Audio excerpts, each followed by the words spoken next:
সুপ্রিয় শিক্ষার্থীরা, স্বাগতম তোমাদেরকে আমাদের পৌরনীতি ও সুশাসনের আরেকটি ক্লাসে। গত ক্লাসে তোমাদের অসাধারণ সাহায্য সহযোগিতার পর এবং অসাধারণ তোমাদের যে ফিডব্যাক সেটির পর আমি সাহসী হয়ে আগ্রহী হয়ে আরেকবার চলে এসেছি তোমাদের পৌরনীতি ও সুশাসনের ক্লাসে। আজকের ক্লাসে আমরা পৌরনীতির আরেকটু গভীরে যাওয়ার চেষ্টা করব। ইতিমধ্যে আমি দেখতে পাচ্ছি আমার সাথে অনেক শিক্ষার্থী জয়েন করে ফেলেছেন। দেখতে পাচ্ছি তুবা, নাওমি, জেরিন, রাইসুল, সাদিকা আফরিন এবং অনেকে সালাম জানিয়েছেন। স্নেহা আদাব জানিয়েছেন। আদাব স্নেহা, আশা করি ভালো আছো আপু। এরপর জেরিন ইসলাম লিখেছেন, ভাইয়া কেমন আছেন? আলহামদুলিল্লাহ জেরিন, আমি বেশ ভালো আছি। নিশাদ তাসলিম লিখেছেন, আসসালামু আলাইকুম। ওয়ালাইকুম আসসালাম নিশাদ।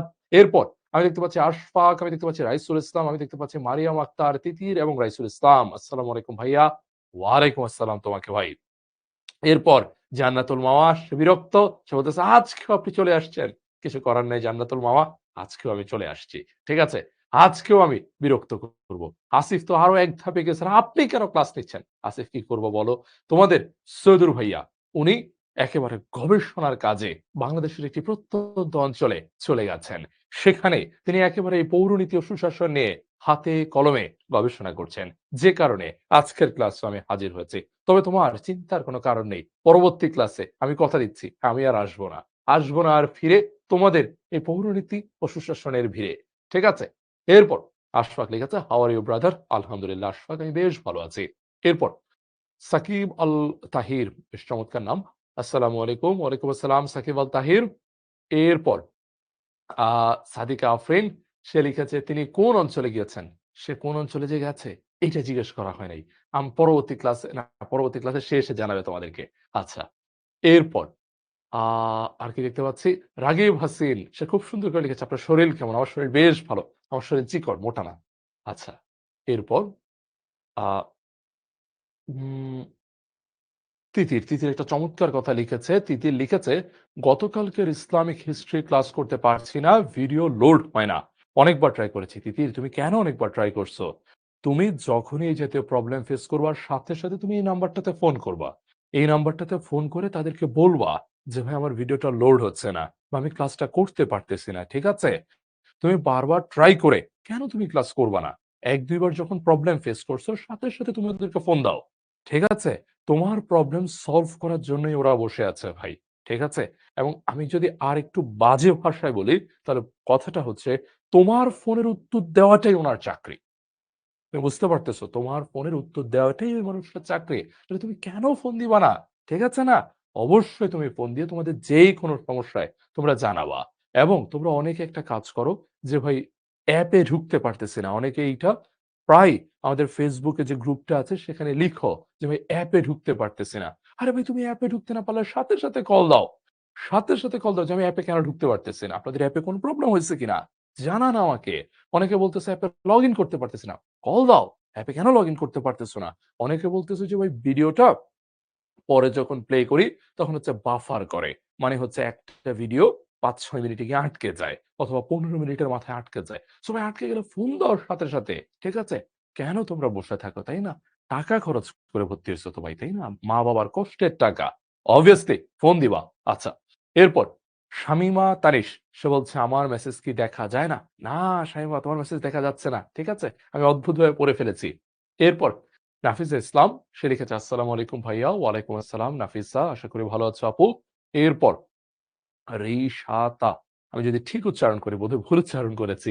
আচ্ছা, আসসালামু আলাইকুম। ওয়ালাইকুম আসসালাম রিশাতা। এরপর আর কারো কোনো মন্তব্য? সবাই মোটামুটি সালাম জানিয়েছে। ওয়ালাইকুম আসসালাম।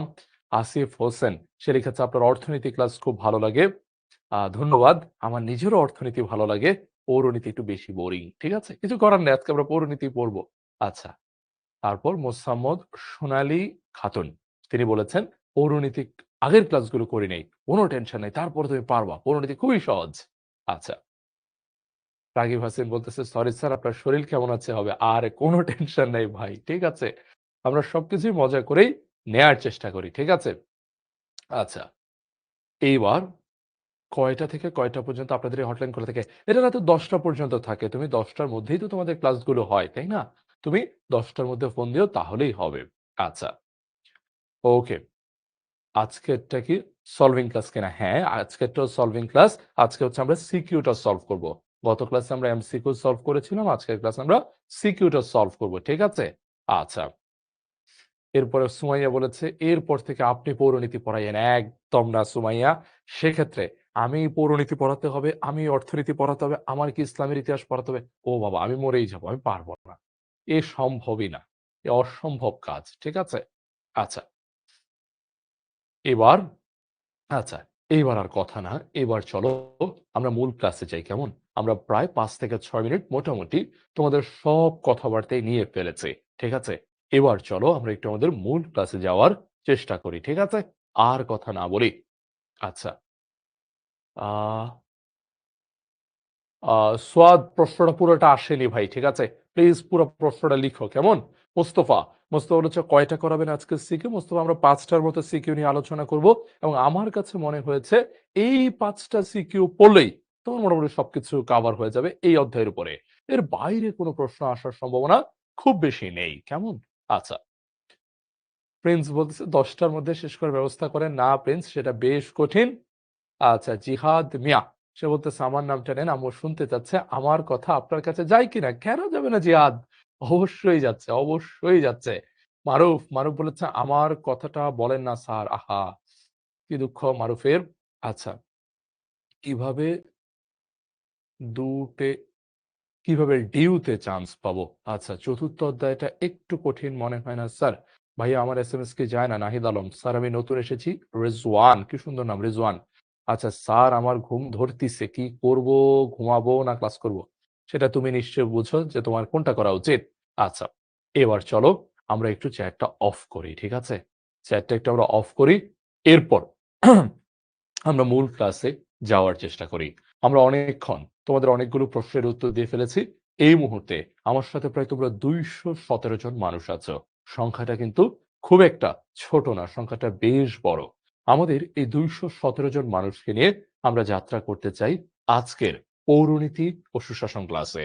আমরা আজকের এই পৌরনীতি ও সুশাসন ক্লাসে গত ক্লাসের ধারাবাহিকতায় আলোচনা করার চেষ্টা করব পৌরনীতি ও সুশাসনের ১ম পত্র এটি নিয়ে। এবং তোমরা ইতিমধ্যেই ১ম পত্রের ২য় যে অধ্যায়টি আছে অর্থাৎ সুশাসন, এই অধ্যায়টি শেষ করে ফেলেছ। আমরা গত ক্লাসে এই অধ্যায়ের উপরে কিছু এমসিকিউ দেখার চেষ্টা করেছিলাম। এই ক্লাসটার মধ্যে আমরা এই ২য় অধ্যায়ের উপরে কিছু সিকিউ প্রশ্ন সলভ করার চেষ্টা করব। চলো আমরা শুরু করি। আর তুমি জানো মোটামুটি আমার সাথে তোমাদের পরিচয় হয়ে গেছে অনেকটা। তারপরও যারা নতুন আছো একটু আসো পরিচয় হই। আমার নাম হচ্ছে মবিন মজুমদার। আমি ঢাকা বিশ্ববিদ্যালয়ে পড়াশোনা করার সুযোগ হয়েছিল। এছাড়া আমার মূল সাবজেক্ট হচ্ছে অর্থনীতি। আমি অর্থনীতির উপরে পড়ালেখা করেছি স্নাতক এবং স্নাতকোত্তরে। এরপর তোমাদের সাথে একটু আধটু আমি চেষ্টা করি অর্থনীতির গল্প বলতে। কিন্তু সেই গল্পের বাঁধ ভেঙে আজ এসেছি তোমাদেরকে পৌরনীতি ও সুশাসনের কথা বলতে। আর খুব স্বাভাবিকভাবে আমরা কিন্তু সবাই এইচএসসিতে মোটামুটি এই পৌরনীতি ও সুশাসন কিন্তু পৃষ্ঠা-টিষ্ঠা উল্টে এসছে। তার কারণে একটু আমাদেরও ধারণা আছে পৌরনীতি ও সুশাসন নিয়ে। আর তাই তো তোমাদের সৈয়দুর স্যারের বদলে আমি চলে এসেছি এই ক্লাসটি নিতে। ঠিক আছে? আর ৬ বছরের কাছাকাছি পড়াচ্ছি। ইনশাআল্লাহ তুমি ভয় পেও না। তোমার সাথেও চমৎকার একটা যাত্রা হতে চলেছে। এরপর, এরপর এ কি? এরপরে আমি দেখতে পাচ্ছি বড়সড় একটা প্রশ্ন চলে এসেছে। আমরা প্রশ্নটার অবশ্যই উত্তর দেব। অবশ্যই এই বিশাল প্রশ্নটা আমরা দেখব। কি বলেছে এই প্রশ্নে আমরা জানার চেষ্টা করব। তার আগে আমাদের একজন শিক্ষার্থী একটা সুন্দর প্রশ্ন লিখেছে। আমরা তার কথাটা একটু শোনার চেষ্টা করি। কেমন? সে খুব সুন্দর একটা কথা লিখেছিল। আমরা তার প্রশ্নের উত্তর না দিলে হচ্ছেই না। সে মূলত যে জিনিসটা নিয়ে লিখেছে সেটা হচ্ছে ডিইউ নিয়ে সে একটু লিখার চেষ্টা করেছে। ঠিক আছে? ভর্তি নিয়ে। ওকে? ঢাকা বিশ্ববিদ্যালয় ভর্তি নিয়ে সে জানতে চেয়েছে। আসো, আমাদের এখানে যারা আছো তোমরা মোটামুটি সবার কিন্তু লক্ষ্যটা ঢাকা বিশ্ববিদ্যালয়কে ঘিরেই। কেননা বিজ্ঞানের একটা শিক্ষার্থীর আমরা যেখানে দেখতে পাই যে তাদের সামনে অনেকগুলো অপশন আছে, অনেকগুলো চয়েস আছে তাদের সামনে। তারা চাইলেই বিজ্ঞানের একটা শিক্ষার্থী চাইলেই সে কিন্তু মেডিকেলের জন্য পড়তে পারে ডাক্তার হওয়ার লক্ষ্যে। অথবা সে চাইলে ইঞ্জিনিয়ার হওয়ার লক্ষ্যে বুয়েট, কুয়েট, চুয়েট, রুয়েট এগুলি আছে। সে সেগুলোর জন্য পড়তে পারে। কিন্তু আমাদের মানবিকের জন্য কিন্তু ভাই অপশন এত বেশি খোলা নেই। আমাদের মানবিকের জন্য আছে শুধুই ভাই বিশ্ববিদ্যালয়। আমরা শুধুই পড়ার স্বপ্ন দেখি, শুধুই পড়ার চেষ্টা করে যেতে পারি বিশ্ববিদ্যালয়ের জন্য। এবং এই ব্যাপারটাকে অনেকে অনেকভাবে দেখলেও আমি খুব ভালোভাবে দেখি। সেটা হচ্ছে তোমার সামনে যখন ভাইয়া অনেকগুলো অপশন থাকে, তুমি কোনটা করবা? এটা করবা? না ওটা করবা? না অন্য আরেকটা করবা? তুমি দ্বিধান্বিত হও। কিন্তু আমাদের মানবিকে ভাইয়া দ্বিধান্বিত হওয়ার কোনো উপায় তোমার সামনে খোলা নেই। যে ভাই আমার সামনে রাস্তা তো আছে একটাই। তাহলে আমি দ্বিধান্বিত হব কি? আমি এই এক রাস্তাতেই হাঁটতে হবে। এখানে তোমরা যারাই আছো প্রত্যেকের জন্যই রাস্তা একটাই। সেটা হচ্ছে ভাই বিশ্ববিদ্যালয়। আমাকে বিশ্ববিদ্যালয়ে ভর্তির চেষ্টা করতে হবে। এটাই হচ্ছে আমার রাস্তা। আর কোনো পথ খোলা নেই আমাদের জন্যে। এইবার তুমি একটাবার ভেবে দেখো, তোমরা অনেকেই আমাকে যে প্রশ্নটা করেছো, অনেকে তোমরা যদি ফেসবুকে ফলো করে থাকো তাহলে দেখবা তোমরা অনেকেই আমাদের ফেসবুক গ্রুপে যেগুলো লিখেছো যে আমাদের কলেজে সুযোগ আছে সমাজবিজ্ঞান, যুক্তিবিদ্যা অথবা অর্থনীতিতে যাওয়ার। আমি কোনটাতে যাব? আমি কোনটাতে যাব না? এখনো যখন হচ্ছে আমাদের এইচএসসি শুরু করে দেওয়ার প্রায় ১ মাস আমরা পার করে ফেলেছি। আরো বেশি সময় পার করে ফেলেছি। তারপরও তোমাদের মাথায় এই প্রশ্নগুলো ঘুরপাক খাচ্ছে। সুতরাং এই সব প্রশ্নের একটাই উত্তর। সে উত্তরটা হচ্ছে ভাই কিভাবে পড়লে আমার এই বিশ্ববিদ্যালয়ে যেতে সুবিধা হয়?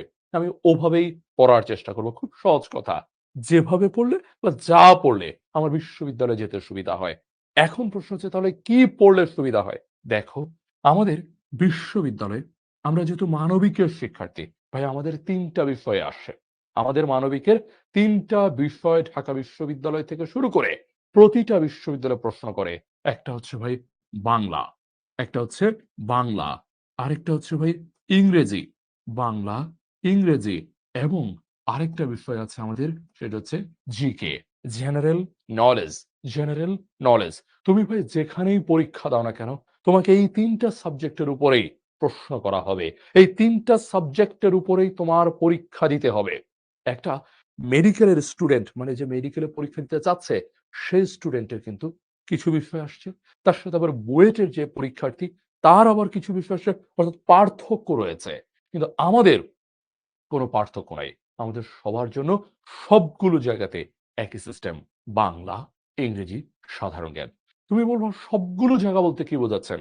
আরো সহজ করে বলি, তুমি যেখানে পরীক্ষা দিতে চাও, ঢাকা বিশ্ববিদ্যালয়, রাজশাহী বিশ্ববিদ্যালয়, চট্টগ্রাম বিশ্ববিদ্যালয়, খুলনা বিশ্ববিদ্যালয়, বরিশাল বিশ্ববিদ্যালয়, জাহাঙ্গীরনগর, জগন্নাথ কিংবা আমাদের গুচ্ছ। তুমি যেখানেই পরীক্ষা দিতে চাও না কেন, ওই বাংলা, ইংরেজি এবং সাধারণ জ্ঞান আসবে। একেবারে সহজ কথা। এরপর তুমি বলবা, বাংলা তো বাংলাতেই পড়ছি, ইংরেজি তো ইংরেজিতে পড়ছি। সমস্যার জায়গাটা যেটা, সেটা হচ্ছে সাধারণ জ্ঞান। সমস্যার জায়গাটা হচ্ছে সাধারণ জ্ঞান। সাধারণ জ্ঞানে কি আসে? একটু দেখার চেষ্টা করো ভাই। সাধারণ জ্ঞানে প্রথমত, একেবারে প্রথমত তোমাকে যে বিষয়টা সবচেয়ে বেশি সাহায্য করে, সে বিষয়টার নাম হচ্ছে ভাইয়া ইতিহাস। সে বিষয়টার নাম হচ্ছে ভাই ইতিহাস। ইতিহাস বিষয়টা তোমাকে সবচেয়ে বেশি সাহায্য করবে সাধারণ জ্ঞান পাঠের ক্ষেত্রে। ইতিহাস সবচেয়ে বেশি সাহায্য করে। তুমি পারলে ইতিহাসটা পড়ার চেষ্টা করো। যদি তোমার কাছে মনে হয় না ইতিহাসটা একটু বেশি কঠিন, অনেক সাল অনেক কঠিন, তাহলে তুমি যে কাজটা করতে পারো, ঠিক আছে। তুমি ইতিহাস পারতেছো না, তুমি ইসলামের ইতিহাস পড়ো। ইসলামের ইতিহাসও তোমাকে একইভাবে সাহায্য করবে। তবে এটা আরো যদি আমি স্পেসিফিক করে দেই, ইসলামের ইতিহাসের ১ম পত্র যেটা আছে সেটা অনেক বেশি ইসলামকে কেন্দ্র করে। ২য় পত্র যেটা আছে সেটা অনেক বেশি আমাদের ইতিহাসকে কেন্দ্র করে। আমাদের ইতিহাস মানে আমাদের এই অঞ্চলের ইতিহাস। আরো সহজ করে বললে এই বাংলার ইতিহাসকে কেন্দ্র করে রচিত হয়েছে ইসলামের ইতিহাস ২য় পত্র। তুমি সেখান থেকে এই প্রশ্নগুলো পেয়ে যাবা। ঠিক আছে?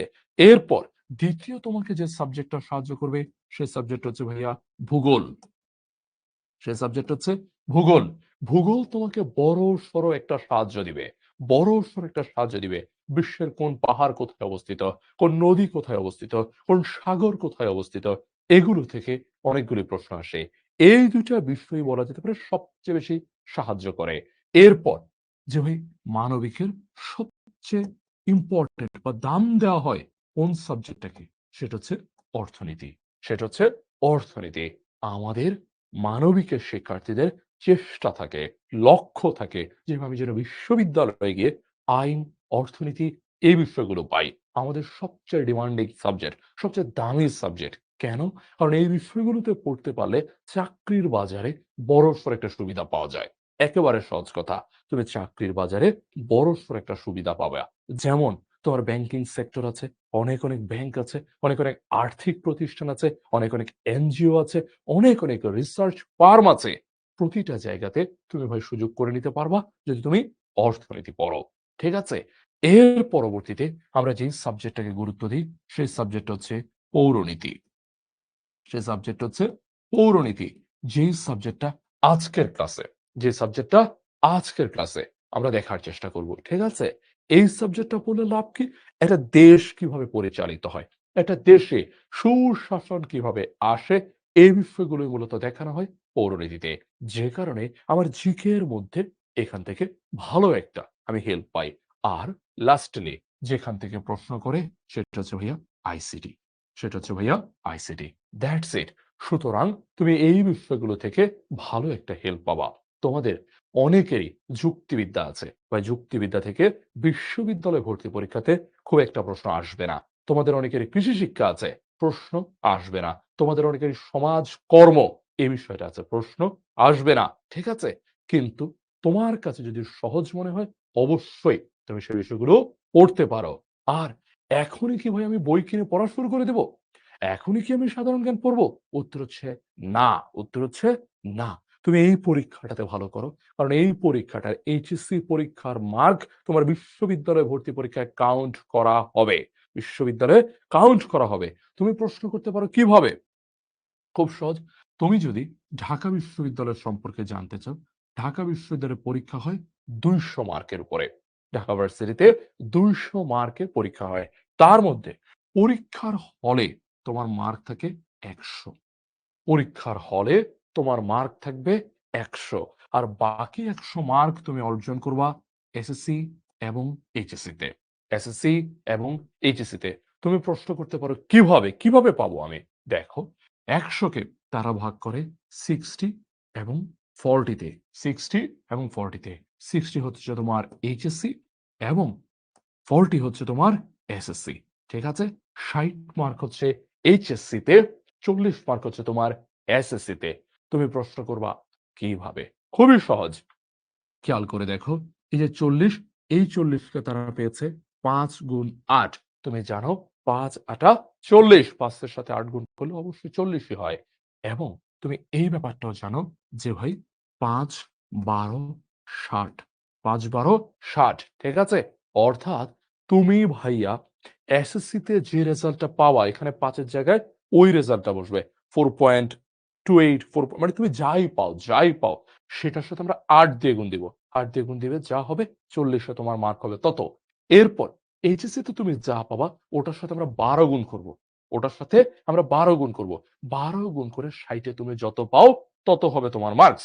এরপর এই ২ টা যোগ করে তোমার এই ১০০ মার্কের মধ্যে তোমার মার্ক কত এটা আমরা বের করে ফেলব। ঠিক আছে? বাকি ১০০ মার্ক তোমাকে অ্যাচিভ করতে হবে পরীক্ষার হলে বসে। বাকি ১০০ মার্ক তুমি পরীক্ষা দিয়ে অর্জন করবা। পরীক্ষা দিয়ে কি আসবে? বাংলা, ইংলিশ, জিকে আসবে। তাই তোমার এখন কাজটা হচ্ছে তুমি ভালো করে এই মার্কটা এনশিওর করা এবং তুমি খুব ভালো করে জানো যে ভাই আমি যদি এসএসসির জন্য, এইচএসসির জন্য ভালো করে পড়ি, তাহলেই কিন্তু তোমার জিকের অনেক কিছু কভার হয়ে যাবে। ঠিক আছে? এরপর তুমি যখন বিশ্ববিদ্যালয়ে ভর্তির জন্য যাত্রা শুরু করবা, বাকি যে অংশগুলো আছে সেগুলো দেখে ফেলবা। বাংলা, ইংরেজি তুমি তো এখন থেকেই পড়তেছো। That's it. সুতরাং আর আশা করি তোমাদের কোন প্রশ্ন, কোন চিন্তা নেই। এইবার কথা না বলে চলে আসো আমাদের সুশাসনে। আমরা দেখতে চাই একটা প্রশ্ন করছে, এই প্রশ্নটার উত্তর আমরা জানি কিনা। ঠিক আছে? আমরা বুঝি যে ভাই পৌরনীতিতে যার কনসেপ্ট যত ক্লিয়ার সে তত ভালো লিখতে পারে। এগুলো বানিয়ে অনেক পৃষ্ঠার পর পৃষ্ঠা লেখা পসিবল। কিন্তু কে কত ভালো লিখতে পারছে সেটার উপরেই মার্ক নির্ভর করে। চলো প্রশ্নটা দেখি। এই বিষয়টা গেল প্রশ্নে। এবার আমাদের যাওয়ার সময় হলো। বর্তমান বিশ্বে নির্যাতিত, নিপীড়িত, অবহেলিত একটা জনগোষ্ঠী আছে। নাম তাদের রোহিঙ্গা জনগোষ্ঠী। মিয়ানমারে তাদের না আছে নাগরিক পরিচয়, না আছে বসবাস করার অধিকার। মিয়ানমারের রাখাইন রাজ্য থেকে অব্যাহত অত্যাচার, অব্যাহত শব্দটার অর্থ হচ্ছে একটানা, মানে একটানা তাদেরকে অত্যাচার করে দেওয়া হচ্ছিল, নির্যাতন করা হচ্ছিল। এর ফলে সৃষ্ট সংকটের ফলে অক্টোবর 2016 এবং আগস্ট 2017 এর প্রেক্ষাপটে রোহিঙ্গারা বাংলাদেশে আশ্রয় নিয়েছে। এই হচ্ছে আমাদের কনটেক্সট বা এই হচ্ছে আমাদের উদ্দীপক। আমাদের উদ্দীপক। প্রথম প্রশ্ন করেছে জনমত কি? প্রথম প্রশ্নতে জনমত কি? এটা হচ্ছে আমাদের ফার্স্ট কোশ্চেন। এরপর আমি যদি সেকেন্ড কোশ্চেন দেখার চেষ্টা করি, ক্ষমতার বিকেন্দ্রীকরণ। ক্ষমতার বিকেন্দ্রীকরণ মানে ক্ষমতা ছড়িয়ে পড়া। আমি যতটুকু বুঝি বলেছে এই জিনিসটা সুশাসন প্রতিষ্ঠায় সহায়ক বর্ণনা করো। মানে ক্ষমতা যদি ছড়িয়ে পড়ে তাহলে এটা সুশাসন প্রতিষ্ঠায় হেল্প করবে, এটা বর্ণনা করতে বলেছে। চমৎকার। পরেরটাতে যাই। তুমি কি মনে করো রোহিঙ্গা সংকটের পেছনে মিয়ানমারের সুশাসনের অভাব দায়ী? অবশ্যই আমি মনে করি হ্যাঁ। এই প্রশ্ন উত্তরে এখনই দিয়ে ফেলা পসিবল যে হ্যাঁ আমি মনে করি মিয়ানমারের সুশাসনের অভাব দায়ী, অনেকাংশে দায়ী। কিভাবে দায়ী আমরা দেখব। ঠিক আছে? তোমরা নিশ্চয়ই সুশাসনের বেসিসে উত্তরটা দিবা। আমি তোমাদেরকে একটু বাইরেও নিয়ে যাব। আমরা দেখতে চেষ্টা করব মিয়ানমার আসলে কেমন। দেখব সেটা। এরপর নিচে চলো। রোহিঙ্গা সংকট সমাধানের লক্ষ্যে কিভাবে মিয়ানমারের সুশাসন প্রতিষ্ঠা সম্ভব বিশ্লেষণ করো। এই হচ্ছে মোটামুটি আমাদের প্রশ্ন। তবে চলো আমরা একটা একটা করে যাই। প্রথম যে প্রশ্নটা হচ্ছে জনমত কি? তোমরা আমাদেরকে একটু বলার চেষ্টা করো তো জনমত কি? চলো আমরা তোমাদেরকে সুযোগটা দিতে চাই। ফার্স্টে তোমরা একটু লিখো যে তোমরা কতটুকু মুখস্থ করেছো। জনমত কি? লিখো একটু কমেন্ট বক্সে উত্তরটা একটু জানাও যে জনমত কি? এই উত্তরটা শুধু লিখো। অন্য আর কোনো কথা না। জনমত কি? তোমার মতে উত্তরটা কি হতে পারে? একেবারে পারফেক্ট এক লাইনে লেখার চেষ্টা করো। জনমত কি? এই উত্তরটা। সবাই লিখতেছো। দুজনের উত্তর আমি পেয়েছি। জনগণের মতামত। ভাই জনগণের মতামত একটা শব্দ হয়ে যাচ্ছে তাই না? তোমাকে এক লাইনে লিখতে বলা হয়েছিল। ওকে। মোহাম্মদ সীমান্ত সে বলতেছে সবার মতামত নেওয়া এবং সবার মতামত জানা। কি লিখছে? সবার মতামত জানা। একদম আমি যেটা পড়েছি সেটাই তুমি লিখেছো। জনগণের মত প্রকাশ, জনগণের মতামতকে জনমত বলে।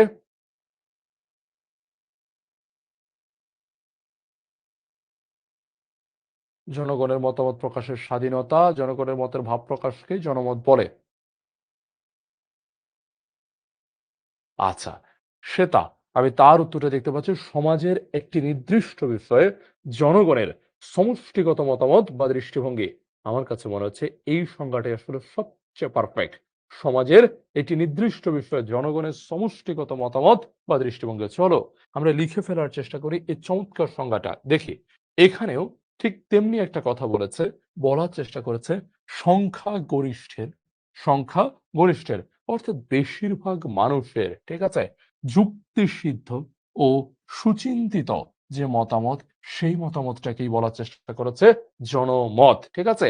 সেটাও কিন্তু খুব চমৎকার করে লিখেছে যে ভাই যেই কোনো একটা বিষয় সমাজের, সমাজের একটা নির্দিষ্ট বিষয়, সমাজের, আমার সাথে সাথে তোমরাও একটু লিখে ফেলো। সে চমৎকার একটা সংজ্ঞা দিয়েছে যে ওই সমাজের একটা নির্দিষ্ট বিষয়ে বা সমাজের যেই কোনো একটা নির্দিষ্ট বিষয়ে আমরা যদি দেখার চেষ্টা করি, সমাজের যে কোনো একটা নির্দিষ্ট বিষয়ে জনগণ যে সমষ্টিগত, জনগণ সমষ্টিগত, জনগণের সমষ্টিগত চুক্তি সিদ্ধ যেই সিদ্ধান্তটা নিবে, সুচিন্তিত মতামতটা নিবে, ঠিক আছে, সমষ্টিগত যে সিদ্ধান্ত, এই সিদ্ধান্তটাকেই আমরা বলি জনমত। এই সিদ্ধান্তটাকে আমরা বলছি জনমত। একেবারে পারফেক্টলি সংজ্ঞাটা লিখার চেষ্টা করো। ঠিক আছে? আমরা সবাই লিখতে পারি জন মানে হচ্ছে জনগণ, জন মানে হচ্ছে জনগণ।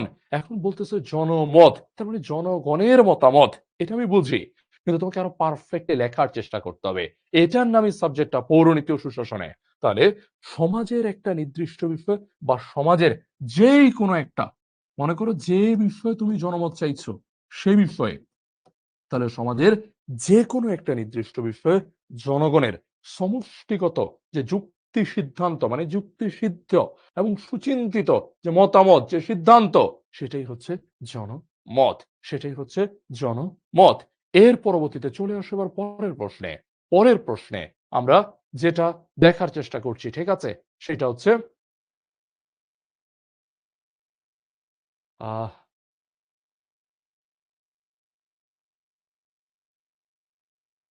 আচ্ছা, আচ্ছা। এরপর আমরা যেটা দেখার চেষ্টা করছি সেটা হচ্ছে ক্ষমতার বিকেন্দ্রীকরণ। সেটা হচ্ছে ক্ষমতার বিকেন্দ্রীকরণ। ঠিক আছে? ক্ষমতার বিকেন্দ্রীকরণ। ওকে? সো ক্ষমতার বিকেন্দ্রীকরণ সুশাসন প্রতিষ্ঠায় সহায়তা কিভাবে করে সেই ব্যাপারটা বর্ণনা করতে বলেছে। ঠিক আছে? আসো আমরা এই ব্যাপারটা একটু দেখার চেষ্টা করি। ঠিক আছে? তাহলে ক্ষমতার বিকেন্দ্রীকরণ সুশাসন প্রতিষ্ঠায় অবশ্যই সহায়তা করে। তার আগে আমাদের যেটা বোঝা উচিত যে ভাই ক্ষমতার বিকেন্দ্রীকরণ এই জিনিসটা আসলে কি? ঠিক আছে না? একেবারেই সহজ। ক্ষমতার বিকেন্দ্রীকরণ মানে হচ্ছে ক্ষমতা এক জায়গাতে আবদ্ধ থাকবে না। ক্ষমতা প্রতিটা জায়গাতে সুসংহতভাবে ছড়িয়ে পড়বে। তুমি প্রশ্ন করতে পারো সুসংহতভাবে ক্ষমতা ছড়িয়ে পড়া বলতে আপনি কি বোঝেন? একটাবার চিন্তা করে দেখো বাংলাদেশে, বাংলাদেশে আমাদের দেশে আমরা যদি দেখি ক্ষমতার অনেকগুলো ভাই স্তর আছে। ক্ষমতার অনেকগুলো স্তর আছে। যেমন তুমি খেয়াল করে দেখো বাংলাদেশে একেবারে যদি টপ লেভেলে তুমি চিন্তা করো, সেখানে সবকিছুর সিদ্ধান্ত আসা মূলত সচিবালয় থেকে। তুমি জানো সেটা? সচিবালয় থেকে সিদ্ধান্তগুলো আসে। এর পরবর্তীতে আমরা দেখতে পাই আমরা দেখতে পাই এই যে তাকিয়া জিজ্ঞেস করেছে বিকেন্দ্রীকরণ মানে কি? বিকেন্দ্রীকরণ মানে হচ্ছে কোনো কিছু ছড়িয়ে পড়া। কেন্দ্রীভূত, কেন্দ্রীভূত মানে হচ্ছে কোনো কিছু এক জায়গাতে জড়ো করা। আর বিকেন্দ্রী মানে হচ্ছে বিভিন্ন জায়গাতে ছড়িয়ে পড়তেছে। সো আমাদের দেশে সুসংহত মানে হচ্ছে সঠিকভাবে, সুন্দরভাবে এটি ছড়িয়ে পড়তেছে। ঠিক আছে? এখন আমাদের দেশে খেয়াল করে দেখো, আমাদের সকল সিদ্ধান্ত আসতেছে সচিবালয় থেকে। এখন যদি একেবারে গ্রাম পর্যায়ে কোনো একটা সিদ্ধান্ত নিতে হবে। এই সিদ্ধান্তটাও যদি সচিবালয় থেকে আসে তাহলে তো ব্যাপারটা হলো না। তুমি প্রশ্ন করতে পারো কেন হলো না? কারণ গ্রামের যে সমস্যাটা আছে এইটা তো ভাই সচিবালয় লেভেলে বা উচ্চ পর্যায়ে তারা জানেই না সমস্যার প্রকৃতি। এই কারণে কি করতে হয়?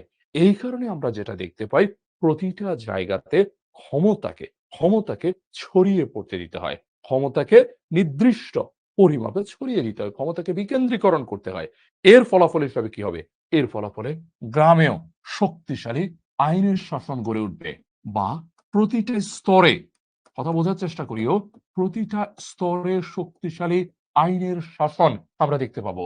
প্রতিটা স্তরে আমরা দেখতে পাবো দুর্নীতিহীনতা মানে দুর্নীতি কমে আসবে। প্রতিটা স্তরে দুর্নীতি কমে আসবে। অর্থাৎ সচিবালয় থেকে শুরু করে প্রতিটা স্তরে আমরা দেখতে পাবো দুর্নীতি কমে আসতেছে।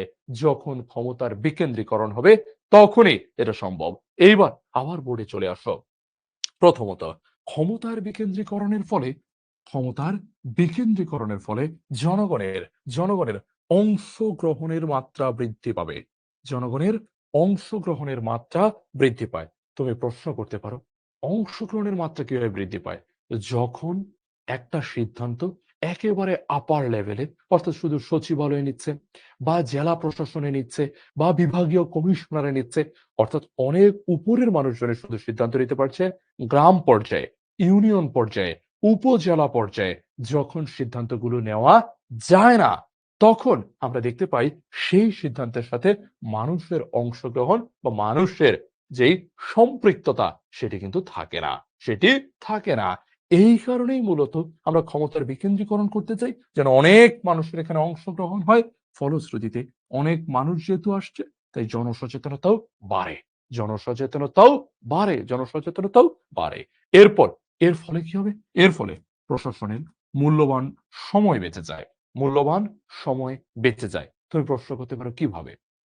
ধরো একটা গ্রামে একটা গ্রামে কিভাবে হচ্ছে বিচার আচার হবে? গ্রাম্য সালিশ ব্যবস্থা কি হবে? এগুলো যদি একেবারে উপর থেকে সচিবালয় থেকে নির্ধারিত হয়, আইন শৃঙ্খলা বাহিনী দ্বারা নির্ধারিত হয়, তাহলে দেখা যাবে গ্রাম পর্যন্ত ওই খবরটা পৌঁছাতেই অনেকটা সময় চলে গেছে। তাই না? এই কারণে আমাদের অনেকটুকু সময় নষ্ট হবে। কিন্তু যদি এমন করে দিতে পারে, ক্ষমতা বিকেন্দ্রীকরণ করে দিতে পারে, ক্ষমতা বিকেন্দ্রীকরণ করে দেই, তাহলে প্রশাসনের মূল্যবান সময় বেঁচে যাবে। কর্মকর্তা কর্মচারীদেরও মনোবল, আত্মমর্যাদা বৃদ্ধি পাবে। আত্মমর্যাদা বৃদ্ধি পাবে। অর্থাৎ বোঝার চেষ্টা করো, মনে করো সচিবালয়ে যারা আছেন বা বিভাগীয় কমিশনার হিসাবে যারা আছেন বা জেলা প্রশাসক হিসাবে যারা আছেন, এরপর আরো যদি নিচে নামে জেলা পর্যায়ের পর আছে উপজেলা পর্যায়, উপজেলা পর্যায়ের পর আছে হচ্ছে ইউনিয়ন পর্যায়, ইউনিয়ন পর্যায়ের পর আছে হচ্ছে গ্রাম পর্যায়। প্রতিটা স্তরে যদি মানুষের হাতে নির্দিষ্ট কিছু কাজ করার ক্ষমতা আমরা দিয়ে দেই, আমরা দিয়ে দেই, তাহলে কি হবে? তাহলে ওরাও নিজেদেরকে মনে করবে যে হ্যাঁ, আমরাও কোনো একটা সিদ্ধান্ত নিতে পারি। মনোবল বাড়বে, আত্মমর্যাদা বাড়বে, মনোবল বাড়বে, আত্মমর্যাদা বাড়বে। এবং এই ক্ষমতা বিকেন্দ্রীকরণের ফলে প্রতিটি বিভাগ, প্রতিটি বিভাগ নিজ নিজ ক্ষেত্রে স্বাধীন থাকবে, নিজ নিজ ক্ষেত্রে স্বাধীন থাকবে ক্ষমতার বিকেন্দ্রীকরণের ফলে। ঠিক আছে? নিয়মতান্ত্রিক ভাবে ক্ষমতার বন্টন সুসংহত, সুসংহত এবং ভারসাম্যপূর্ণ শাসন কায়েম করা যাবে। অর্থাৎ প্রতিটা জায়গাতে যতটুকু করে দরকার ততটুকু ভারসাম্য কায়েম হবে। এরপর ক্ষমতার বিকেন্দ্রীকরণের ফলে জনগণের নিকট দ্রুত সেবা পৌঁছাবে। স্বাভাবিক, গ্রামের মানুষজন গ্রামে যে শাসন ব্যবস্থা আছে বা গ্রামে যে সরকার আছে তাদের থেকেই আমরা নিতে পারবো। এরপর তাই বলা যায় ক্ষমতার বিকেন্দ্রীকরণ সুশাসন প্রতিষ্ঠায় সহায়ক ভূমিকা পালন করে। ঠিক আছে? কারণগুলো লিখতে হবে। তাহলে আমরা যদি আরেকবার মনোযোগ দিয়ে পুরোটা শুনি। প্রথমত, প্রথমত ক্ষমতার বিকেন্দ্রীকরণ সুশাসন প্রতিষ্ঠায় সহায়ক। প্রথম কথা। ক্ষমতার এই যে আমরা বিকেন্দ্রীকরণটা দেখি, এই বিকেন্দ্রীকরণটা সুশাসন প্রতিষ্ঠায় সহায়ক। ক্ষমতার বিকেন্দ্রীকরণের ফলে জনগণের অংশগ্রহণ বাড়ে। জনগণের অংশগ্রহণ বাড়ে, ফলাফল হিসাবে জনসচেতনতাও বাড়ে। জনগণের অংশগ্রহণ বেড়েছে, জনসচেতনতা বেড়েছে। এর ফলে কি হয়? এর ফলে আমরা দেখতে পাই, এর ফলে আমরা দেখতে পাই সমাজের বা রাষ্ট্রের প্রতিটি স্তরে, সমাজের বা রাষ্ট্রের প্রতিটি স্তরে, কথা বুঝিও, সমাজের বা রাষ্ট্রের প্রতিটি স্তরে ক্ষমতা, ক্ষমতা সুন্দরভাবে বন্টিত হয়। ক্ষমতা সুসংহতভাবে বন্টিত হয়। ফলাফল স্বরূপ আমরা দেখতে পাই প্রতিটি স্তর ভালোভাবে কাজ করতে পারে। প্রতিটি স্তর নিজেদেরকে গুরুত্বপূর্ণ মনে করে, যার ফলে তাদের মনোবল, আত্মবিশ্বাস বেড়ে যায়। মনোবল, আত্মবিশ্বাস বেড়ে যায়। মনোবল, আত্মবিশ্বাস বেড়ে যায়। এবং মনোবল, আত্মবিশ্বাস বেড়ে যাওয়ার পাশাপাশি প্রশাসনের মূল্যবান সময় বেঁচে যায়। কর্মকর্তা কর্মচারীদের আত্মমর্যাদা বৃদ্ধি পায়। সবাই একটা রাষ্ট্রের সবাই সর্বোচ্চ ভূমিকা রাখতে পারে রাষ্ট্রের উন্নয়নে, সমাজের উন্নয়নে। আর এই কারণেই ক্ষমতার বিকেন্দ্রীকরণ সুশাসন প্রতিষ্ঠায় সহায়ক। সমতার বিকেন্দ্রীকরণ সুশাসন প্রতিষ্ঠায় সহায়ক। That's it. ঠিক আছে? এরপর প্রীতম জিজ্ঞেস করেছে সুসংহত মানে কি? প্রীতম, আমরা কিন্তু আগেই ব্যাখ্যা করেছিলাম। সুসংহত মানে হচ্ছে একটা জিনিসকে তুমি যদি ভালো করে বন্টন করতে পারো। সু মানে হচ্ছে ভালো, সংহত মানে হচ্ছে ভালোভাবে জিনিসটাকে বন্টন করতে পারা, সুসংহত। ঠিক আছে? এরপর মাহিয়া জান্নাত, মাহিয়া জান্নাত লিখেছে যে আমার নেটে অনেক সমস্যা হচ্ছে, তার কারণে সে ক্লাস করতে পারছে না। মাহিয়া জান্নাত, আমাদের নেটে বিন্দুমাত্র সমস্যা হচ্ছে না। আমাদের সাথে প্রায় ২০০ জন ক্লাস করতেছে। ঠিক আছে? প্লিজ তোমার নেটটা চেক করো আপু। ঠিক আছে? ওকে, আচ্ছা। এরপর রুকাইয়া জাহিন, রুকাইয়া জাহিন বলতেছে ২ প্যারাতে কিভাবে লিখবো? ঠিক আছে? আহ আচ্ছা,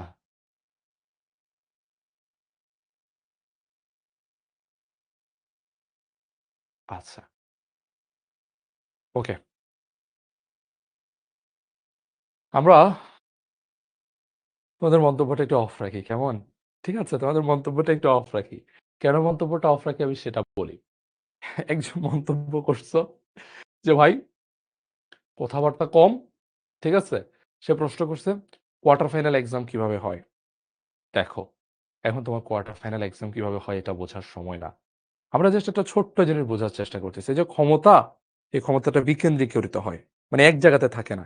ক্ষমতা চারদিকে ছড়িয়ে পড়ে। সমাজের প্রতিটি স্তরে, রাষ্ট্রের প্রতিটি স্তরে ছড়িয়ে পড়ে। রাষ্ট্রের স্তর হচ্ছে এগুলা।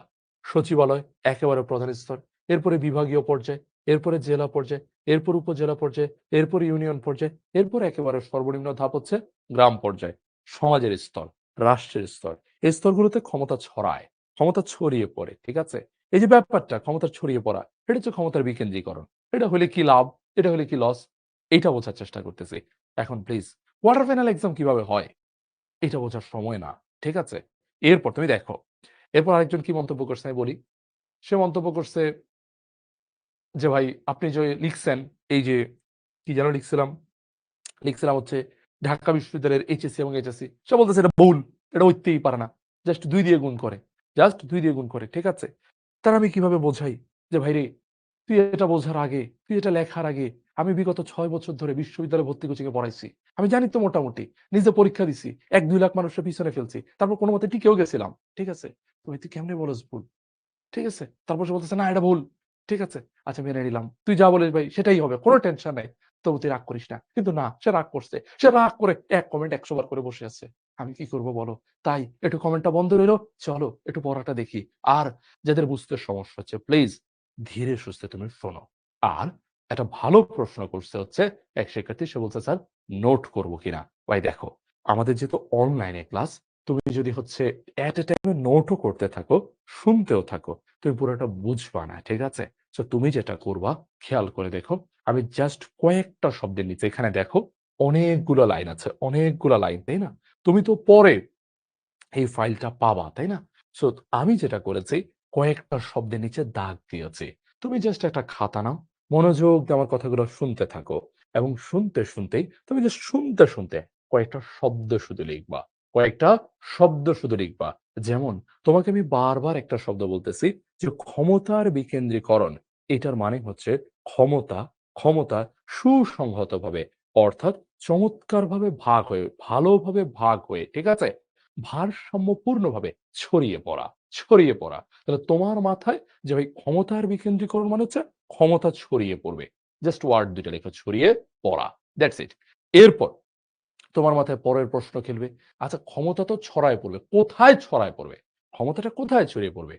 এরপর আমরা দেখতে পাই সমাজের বা রাষ্ট্রের বিভিন্ন স্তর আছে। আমি তোমাকে স্তরগুলো পরিচয় করানোর জন্য নামও লিখে দিয়েছি স্তরগুলোর। তুমি জাস্ট একটা শব্দ লিখো যে স্তরগুলোতে।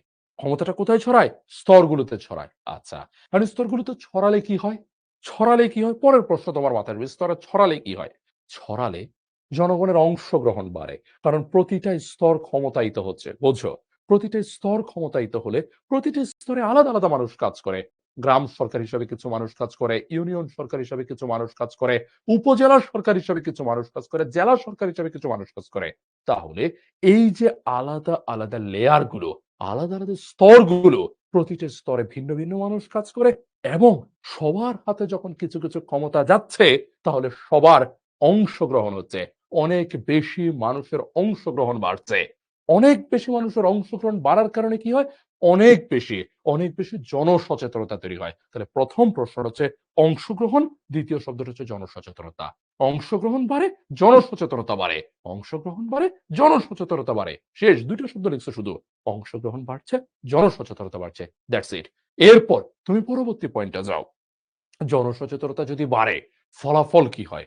ফলাফল হচ্ছে ভাই সুশাসন প্রতিষ্ঠা করার জন্য তুমি বোঝো, এখন লিখবা না, বোঝো। সুশাসন প্রতিষ্ঠা করার জন্য এভাবে যদি জনসচেতনতা বাড়ে, তাহলে রাষ্ট্রের মূল্যবান সময় বাঁচে। তাহলে সময়, মূল্যবান সময় বাঁচে। শেষ।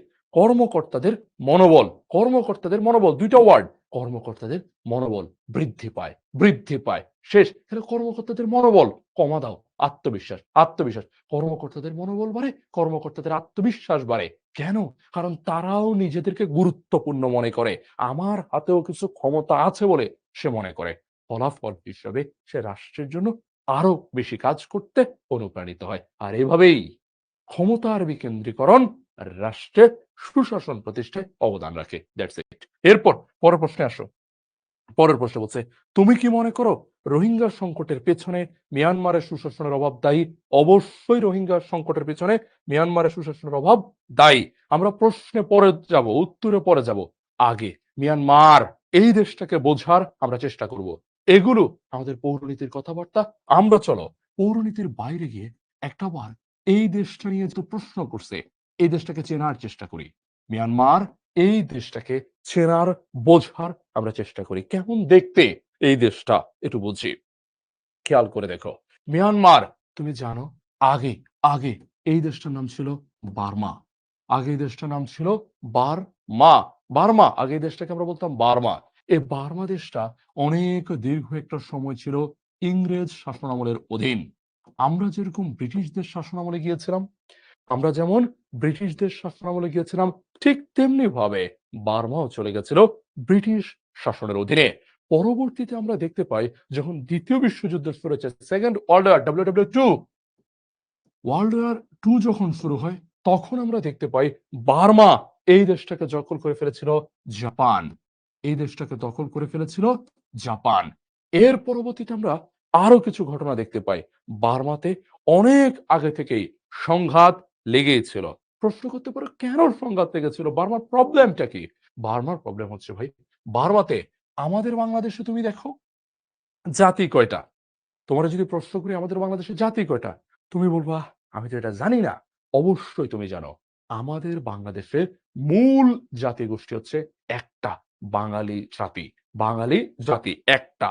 আর ক্ষুদ্র নিগোষ্ঠী আছে 50টা। ক্ষুদ্র নিগোষ্ঠী কয়টা? ক্ষুদ্র নিগোষ্ঠী 50টা। বাংলাদেশে ক্ষুদ্র নিগোষ্ঠী কয়টা? 50টি। 50টি। 2022 সালে, বুঝিও এগুলো তথ্য তোমার লাগবে পরে, 2022 সালে আমাদের বাংলাদেশে ষষ্ঠ জনশুমারি হয়েছে। ষষ্ঠ জনশুমারি। তুমি জানো প্রতি 10 বছর পর পর মানুষ গোনে। তাহলে 2022 সালে ষষ্ঠ 6 নম্বর বারের মতো বাংলাদেশের মানুষ গোনা হয়েছে। ওই গোনাতে আমরা দেখছি বাংলাদেশে ক্ষুদ্র নিগোষ্ঠী আছে কয়টা? আছে হচ্ছে 50টা। আর মূল জাতিগোষ্ঠী হচ্ছে একটা, সেটা হচ্ছে বাঙালি জাতি। কিন্তু মিয়ানমারের ক্ষেত্রে ব্যাপারটা এমন না।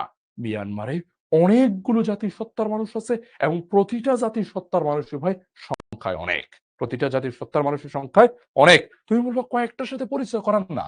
যেমন ধরো শান একটা জাতিগোষ্ঠী, কারিন একটা জাতিগোষ্ঠী, ঠিক আছে? শান জাতি, কারিন জাতি এরা। এবং এই জাতিগোষ্ঠীগুলোর জন্য বুঝিও, এই জাতিগোষ্ঠীগুলা প্রতিটার প্রদেশের সংখ্যাগরিষ্ঠ। তুমি বলবা বুঝি নাই, আমি তোমাকে বোঝাচ্ছি। যেমন ধরো বাংলাদেশে যে ক্ষুদ্র নিগোষ্ঠীরা আছে, ওরা কোথায় সংখ্যাগরিষ্ঠ? ওরা চট্টগ্রামের সংখ্যাগরিষ্ঠ। ওরা চট্টগ্রাম, আরো স্পেসিফিকলি বলে পার্বত্য চট্টগ্রামের সংখ্যাগরিষ্ঠ। খাগড়াছড়ি, রাঙ্গামাটি, বান্দরবান, এই তিনটা জেলার মধ্যে, এই তিনটা জেলার মধ্যে হচ্ছে সংখ্যাগরিষ্ঠ আমাদের ক্ষুদ্র নিগোষ্ঠীরা, বুঝিও। কিন্তু মিয়ানমারের ক্ষেত্রে এরকম না। মিয়ানমারের ক্ষেত্রে এই যে শান জাতিগোষ্ঠী, তারা একটা পুরো প্রদেশে সংখ্যাগরিষ্ঠ। কারিন জাতিগোষ্ঠী, কারিন নামের একটা প্রদেশ আছে, ওই প্রদেশে ওরা সংখ্যাগরিষ্ঠ। এবং এই প্রতিটা জাতিগোষ্ঠী কি চায়? প্রতিটা জাতিগোষ্ঠী চায় আমি আমার প্রদেশ নিয়ে আলাদা হয়ে যাব। আমি আমার প্রদেশ নিয়ে আলাদা হয়ে যাব। আলাদা হয়ে কি করবেন? আলাদা হয়ে আমি একটা স্বাধীন দেশ বানাবো, নিজেদের স্বাধীন দেশ। আর এই কারণে দেখা গেছে এদের মধ্যে, মানে মিয়ানমারের এই জাতিগোষ্ঠীগুলোর মধ্যে আগে থেকেই দ্বন্দ্ব সংঘাত লেগেছিল। দ্বন্দ্ব সংঘাত লেগেছিল। আর এই দ্বন্দ্ব সংঘাতের মধ্যেই শুরু হলো দ্বিতীয় বিশ্বযুদ্ধ। শাসন করতেছিল ব্রিটিশরা, শুরু হয়ে গেল দ্বিতীয় বিশ্বযুদ্ধ। দ্বিতীয় বিশ্বযুদ্ধে জাপান, দ্বিতীয় বিশ্বযুদ্ধে জাপান এই জায়গাটাকে দখল করে ফেলেছিল। এরপর জাপান চলে গেল, দ্বিতীয় বিশ্বযুদ্ধ শেষ হলো। দ্বিতীয় বিশ্বযুদ্ধ শেষ হওয়ার পর বার্মার বিখ্যাত নেতা অং সান, অং সান, তাদের স্বাধীনতা আন্দোলনের মহান নেতা অং সান, তিনি নেতৃত্ব দিলেন। অং সানের নেতৃত্বে, অং সানের নেতৃত্বে এই মিয়ানমার বা হচ্ছে বার্মা স্বাধীনতা প্রাপ্ত হয়। মিয়ানমার বা বার্মা স্বাধীনতা প্রাপ্ত হয়। তবে স্বাধীনতা প্রাপ্তির ঠিক আগে আগে অং সান মারা যায়। মারাটা কিন্তু স্বাভাবিক না, তাকে হত্যা করা হয়েছিল। তাকে হত্যা করা হয়েছিল, অর্থাৎ স্বাধীন হওয়ার ঠিক আগে আগে তাদের মহান নেতা মারা যান, হত্যা করা হয় তাকে। এরপর জন্ম নিল এই মিয়ানমার। মিয়ানমারের সব সময় শক্তিশালী ছিল সামরিক বাহিনী। মিয়ানমারে সব সময় শক্তিশালী ছিল সামরিক বাহিনী। অর্থাৎ তুমি বুঝতেই পারতেছো আমি কাদের কথা বলতেছি। মিয়ানমারে সব সময় শক্তিশালী ছিল আর্মিরা। আর্মিরা, যার ফলশ্রুতিতে মিয়ানমারে গণতান্ত্রিক শাসন ব্যবস্থা, কথা বুঝিও, গণতান্ত্রিক শাসন ব্যবস্থা প্রতিষ্ঠাই হতে পারেনি। এরপর আমরা দেখতে পাই এই অং সানের মেয়ে, অং সানের মেয়ে নাম হচ্ছে অং সাং সুচি। অং সাং সুচি, তার একটা রাজনৈতিক দল আছে। তার রাজনৈতিক দলের নাম হচ্ছে NLD। NLD। তুমি বলবে NLD আবার কি? National, national league for democracy, national league for democracy.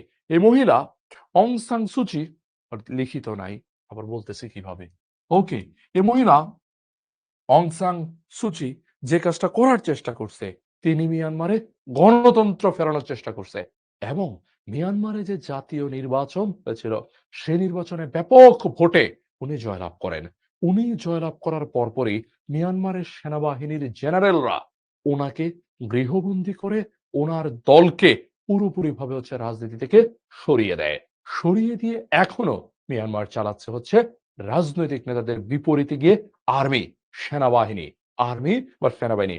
আর এই আর্মির বা সেনাবাহিনীর অধিকার মেনে না নিয়ে এই সব জাতিগোষ্ঠীগুলা শান জাতি, কারেন জাতি, এরকম অনেকে, যেমন আরো আছে আরাকান জাতিগোষ্ঠীর লোকরা, আরাকান জাতিগোষ্ঠীর লোকরা আন্দোলন করতেছে, আন্দোলন করতেছে এবং নিজেদের যে প্রদেশগুলো আছে সে প্রদেশগুলো আলাদা করে স্বাধীন করে ফেলার চেষ্টা করতেছে, আলাদা করে স্বাধীন করে ফেলার চেষ্টা করতেছে, কিন্তু তারপরও পারতেছে না।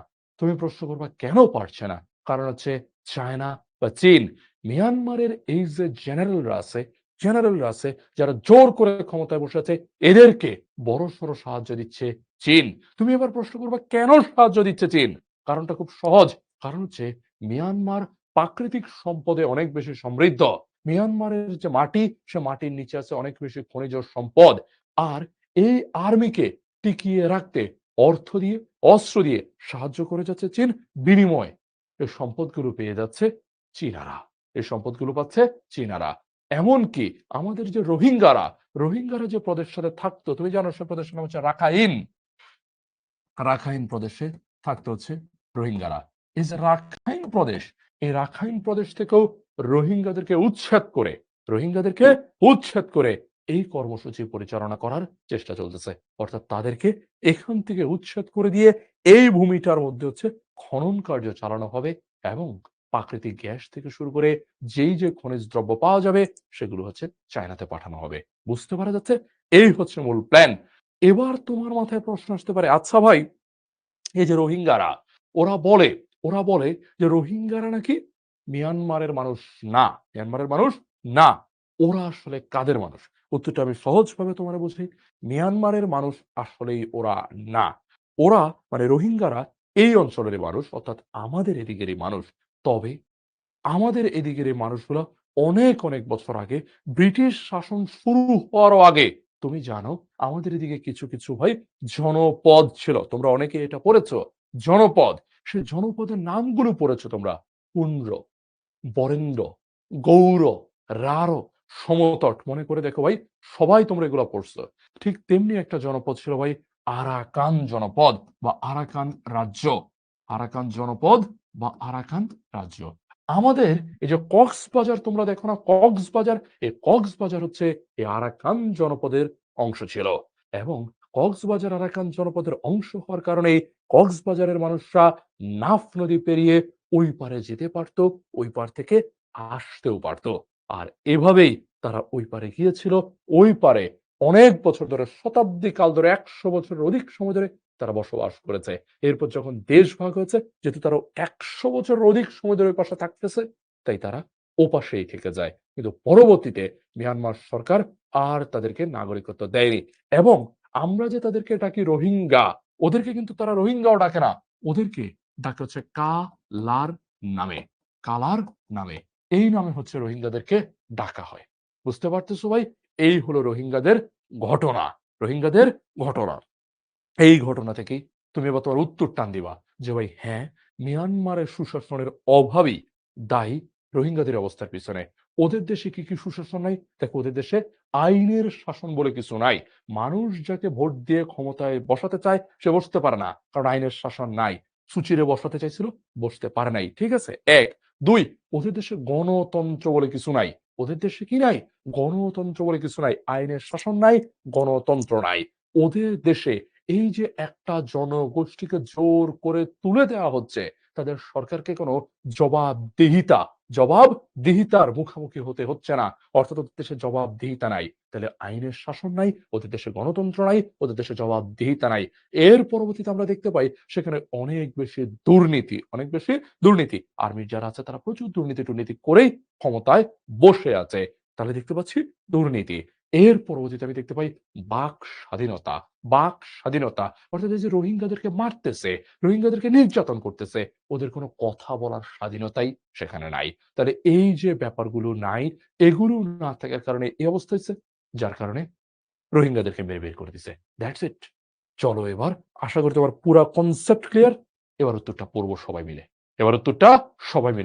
দেখি চলো। ফার্স্ট ইয়ারে তুমি লিখছো, হ্যাঁ, আমি মনে করি রোহিঙ্গা সংকটের পিছনে মিয়ানমারের সুশাসনের অভাব দায়ী। ফার্স্ট লাইন শেষ। পরবর্তীতে একটু করে ব্যাখ্যা করি। সুশাসন বলতে কি বোঝায়? এমন একটা শাসন যেখানে আইনের শাসন আছে, স্বচ্ছতা আছে, জবাবদিহিতা আছে, যেখানে বাক স্বাধীনতা সহ সব রাজনৈতিক অধিকার, সকল রাজনৈতিক স্বাধীনতার সুরক্ষা আছে। শাসন কার্যে সবাই অংশগ্রহণ করতে পারবে। শাসন কার্যে জন মানে হচ্ছে দেশের মানুষ, নাগরিক। তাহলে শাসন কার্যে দেশ চালাতে সবাই অংশগ্রহণ করতে পারবে এমন নিশ্চয়তা আছে। সেটাই হচ্ছে সুশাসন। ওখানে আমি জাতি দেখব না, আমি ধর্ম দেখব না, আমি বর্ণ দেখব না, আমি নারী দেখব না, আমি পুরুষ দেখব না। আমার দেশের নাগরিক হলেই সে অংশগ্রহণ করতে পারবে। তাহলেই সেটাকে বলবো সুশাসন। কিন্তু মিয়ানমারে সেটা দেখা যায় না। সামনে আসো। মিয়ানমারে সেটা দেখা যায় না। এরপর তাদের এখানে নির্যাতন করা হয়, যেটা মানবাধিকারের সুস্পষ্ট লঙ্ঘন। এটা মানবাধিকারের লঙ্ঘন। শব্দটা লিখো খাতায়, মানবাধিকার। তুমি এই উত্তরটা যখন লিখবা, মানবাধিকার লিখবা। এই একই প্রশ্ন তোমার পরীক্ষার হলে করতে পারে। জাস্ট রোহিঙ্গাদের জায়গায় লিখে দিবে ফিলিস্তিন, রোহিঙ্গাদের জায়গায় লিখে দিতে পারে ফিলিস্তিন, অথবা ফিলিস্তিনের পরিবর্তে লিখে দিতে পারে উইগুর। ওরাও এই যে ফিলিস্তিন লিখেছে, উইগুর লিখেছে, এরাও নির্যাতিত জনগোষ্ঠী। ঠিক আছে, পরীক্ষায় দিতে পারে। এরপর রোহিঙ্গারা মিয়ানমারের নাগরিকত্ব বসবাসের অধিকার না পায়, তাদের সামাজিক, রাজনৈতিক এই অধিকারগুলোর অনুপস্থিতিতে নির্দেশ করতেছে। তাদের এখানে আইনের শাসন নাই, তাদের ওখানে গণতন্ত্র নাই। লিখবা, তোমারে বলে দিচ্ছি, আইনের শাসন নাই, গণতন্ত্র নাই। তাদের এখানে বাক স্বাধীনতা, এই রোহিঙ্গাদের বাক স্বাধীনতা বলে কিচ্ছু নাই। এবং তাদের উপর যে নির্যাতন হচ্ছে, সেই নির্যাতনের বিপরীতে সরকারের কোনো জবাবদিহিতা নাই, বরং তারা দুর্নীতিতে লিপ্ত। ঠিক আছে, যার ফলশ্রুতিতে রোহিঙ্গা সংকটের পেছনে মিয়ানমারের সুশাসনের অভাব দায়ী। আশা করি ক্লিয়ার। খুব সহজ প্রশ্ন, বাট পয়েন্টে ভেঙে লিখেছে, পুরো ইতিহাস জেনেছি। এভাবেই আমাদেরকে এগিয়ে যেতে হবে। আসো পরের প্রশ্নে যাই। পরের প্রশ্নে যেতেই আমি দেখতে পাচ্ছি 210 জন নিয়ে ক্লাস স্টার্ট করছি, 188 জনে নামছে। অলরেডি আমাদের কাছে 22 জন চলে গেছে। আরো যাবে। তুমি সিদ্ধান্ত নাও, তুমি এই আরো যাওয়ার দলে না থাকার দলে। ঠিক আছে ভাই, তুমি সিদ্ধান্ত নেবা তোমারটা। এরপর প্রশ্ন করছে, সুশাসন প্রতিষ্ঠার শর্ত সমূহ বাস্তবায়নের মাধ্যমে মিয়ানমারের সুশাসন প্রতিষ্ঠা করা সম্ভব কিনা? উত্তর হচ্ছে হ্যাঁ, সম্ভব। এবার আমাদের বইতে সুশাসন প্রতিষ্ঠার শর্তগুলো বাস্তবায়িত হলে কিভাবে সুশাসন আসে সেটা লিখবো। তাহলে সুশাসন প্রতিষ্ঠার শর্ত কি? চলো দেখি। সুশাসন প্রতিষ্ঠার শর্ত হচ্ছে জবাবদিহিতা থাকতে হবে, বৈধতা থাকতে হবে, স্বচ্ছতা থাকতে হবে, সবার অংশগ্রহণের সুযোগ থাকতে হবে। তবেই কি করা যাবে? এটা করা যাবে। আর এটা দেওয়ার জন্য, মানে এগুলো তৈরি করার জন্য মৌলিক ও মানবাধিকারের সুরক্ষার ব্যবস্থা করতে হবে। মৌলিক অধিকার দিতে হবে, মানবাধিকার দিতে হবে। তোমাদের অনেকেই মৌলিক অধিকার কি জিনিস এটা বোঝো না, অনেকেই মানবাধিকার কি জিনিস এটা বোঝো না। ঠিক আছে, প্রশ্নের উত্তরে যাওয়ার আগে এই দুই অধিকার একবার দেখে নাও, ওই মাথায় রাখবা সারা জীবন। মৌলিক অধিকার তোমারে দেয় রাষ্ট্র, মানবাধিকার তোমারে দেয় জাতিসংঘ, তোমাকে দেয় জাতিসংঘ। তুমি বলবা ডিফারেন্সটা আমি বুঝি নাই। ভাই, ডিফারেন্স হচ্ছে ভারতে গেলে, তুমি যদি ভারতে ঘুরতে যাও, তোমার মৌলিক অধিকার বলে কিচ্ছু নাই। ভারত কি তোমার রাষ্ট্র? না। আমেরিকাতে যাও, ঘুরতে যদি যাও, নাগরিকত্ব না পাইলে তোমার সেখানে মৌলিক অধিকার বলে কিচ্ছু নাই। বাট তোমার কি আছে? মানবাধিকার আছে। মানবাধিকার আছে। তোমাকে আমি পড়িয়ে ফেলেছিলাম বোধহয়। গত ক্লাসে বলেছি কিনা আমার মনে পড়ে না। একটু বোধহয় বলেছিলাম। সেটা হচ্ছে জাতিসংঘের ইউডিএইচআর, আমার মনে হচ্ছে বলেছি আমি 1948 সালের 10 এপ্রিল 1948 সালের 10 এপ্রিল 1948 সালের 10 এপ্রিল আমরা দেখতে পাই জাতিসংঘের মানবাধিকার সনদ স্বাক্ষরিত হয়েছে, তুমি জানো। যে কারণে 10 এপ্রিল হচ্ছে ভাইয়া মানবাধিকার দিবস। 10 এপ্রিল কি ভাই? মানবাধিকার দিবস। মানবাধিকার দিবস। আরো বোঝো, কনসেপ্ট ক্লিয়ার করো। এখানে ধারা আছে 30টা। এই 30টা ধারার মধ্যে মানুষ হিসাবে তোমাকে যে অধিকারগুলো দিয়েছে সেগুলোই হচ্ছে তোমার মানবাধিকার। আর তোমাকে মৌলিক অধিকার দেয় রাষ্ট্র। প্রশ্ন হচ্ছে রাষ্ট্র এটা কিভাবে দেয়? রাষ্ট্র এটা দেয় সংবিধানের ভিত্তিতে। অর্থাৎ তোমার সংবিধানে বলা আছে যে তোমাকে এগুলা দিতে হবে। তোমাকে এগুলা দিতে হবে। সো রাষ্ট্র এগুলা ব্যবস্থা করে। প্রশ্ন হচ্ছে যদি না করে, যদি না করে তাহলে সংবিধান ব্রেক হলো। সংবিধান ব্রেক হলো। সংবিধানে বলছে দিতে হবে কিন্তু রাষ্ট্র দেয় নাই। সংবিধানে বলছে দিতে হবে কিন্তু রাষ্ট্র দেয় নাই। তার মানে হচ্ছে সংবিধান ব্রেক করছে, সংবিধান মানে নাই। তাহলে তুমি গিয়ে সর্বোচ্চ আদালত সুপ্রিম কোর্টে মামলা করে দিবা। কার নামে মামলা করবা? রাষ্ট্রের নামে। সুপ্রিম কোর্টে তুমি মামলা করে দিবা। এইবার তুমি আমার বলো তো, তাহলে তুমি যে ভাত খাইতে পাও না, তুমি যে কাপড় পরতে পারো না, তুমি যে মাঝে মধ্যে বিনোদন তোমার দরকার হয়, বিনোদন পাও না, এগুলো কি? এগুলো কি ধরনের অধিকার বলো তো? তোমরা একটু বলো আমারে। ভাত খাইতে পারি না, আমি মাঝে মধ্যে কাপড় পরতে পারি না, আমি মাঝে মধ্যে একটু বিনোদন নিতে চাই, পার্কে গিয়ে খেলতে চাই, আমি পারি না। এগুলো কি ধরনের অধিকার বলো? অন্য কোনো কথা না, জাস্ট এই প্রশ্নের উত্তর দাও। এগুলো কোন ধরনের অধিকার বলো? এ ভাত, এ কাপড়, এ আমার বস্ত্র, ওই বস্ত্রই তো কাপড়, আমার মাথার উপরে যে চাল, এ বাসস্থান, এগুলো কি ধরনের অধিকার বলো? দ্রুত বলবা। এই যে চমৎকার, ইভা বলছে মৌলিক অধিকার, রাসেল বলতেছে দারিদ্র। বা এগুলো দারিদ্র অধিকার। কি সুন্দর বললা তুমি। আচ্ছা, চমৎকার চমৎকার চমৎকার।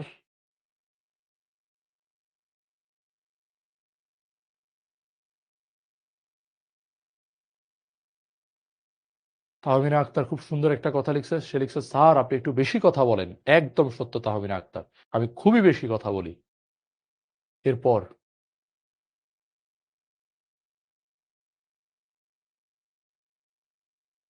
ওহো, এটা 10 ডিসেম্বর। হ্যাঁ হ্যাঁ, 1948 সালে 10 ডিসেম্বর। এইটা একটু এপ্রিল লিখে ফেলেছি। 10 ডিসেম্বর, এইটা একজন ভালো কথা মনে করিয়ে দিয়েছ। 10 ডিসেম্বর মানবাধিকার দিবস, একদম। আচ্ছা,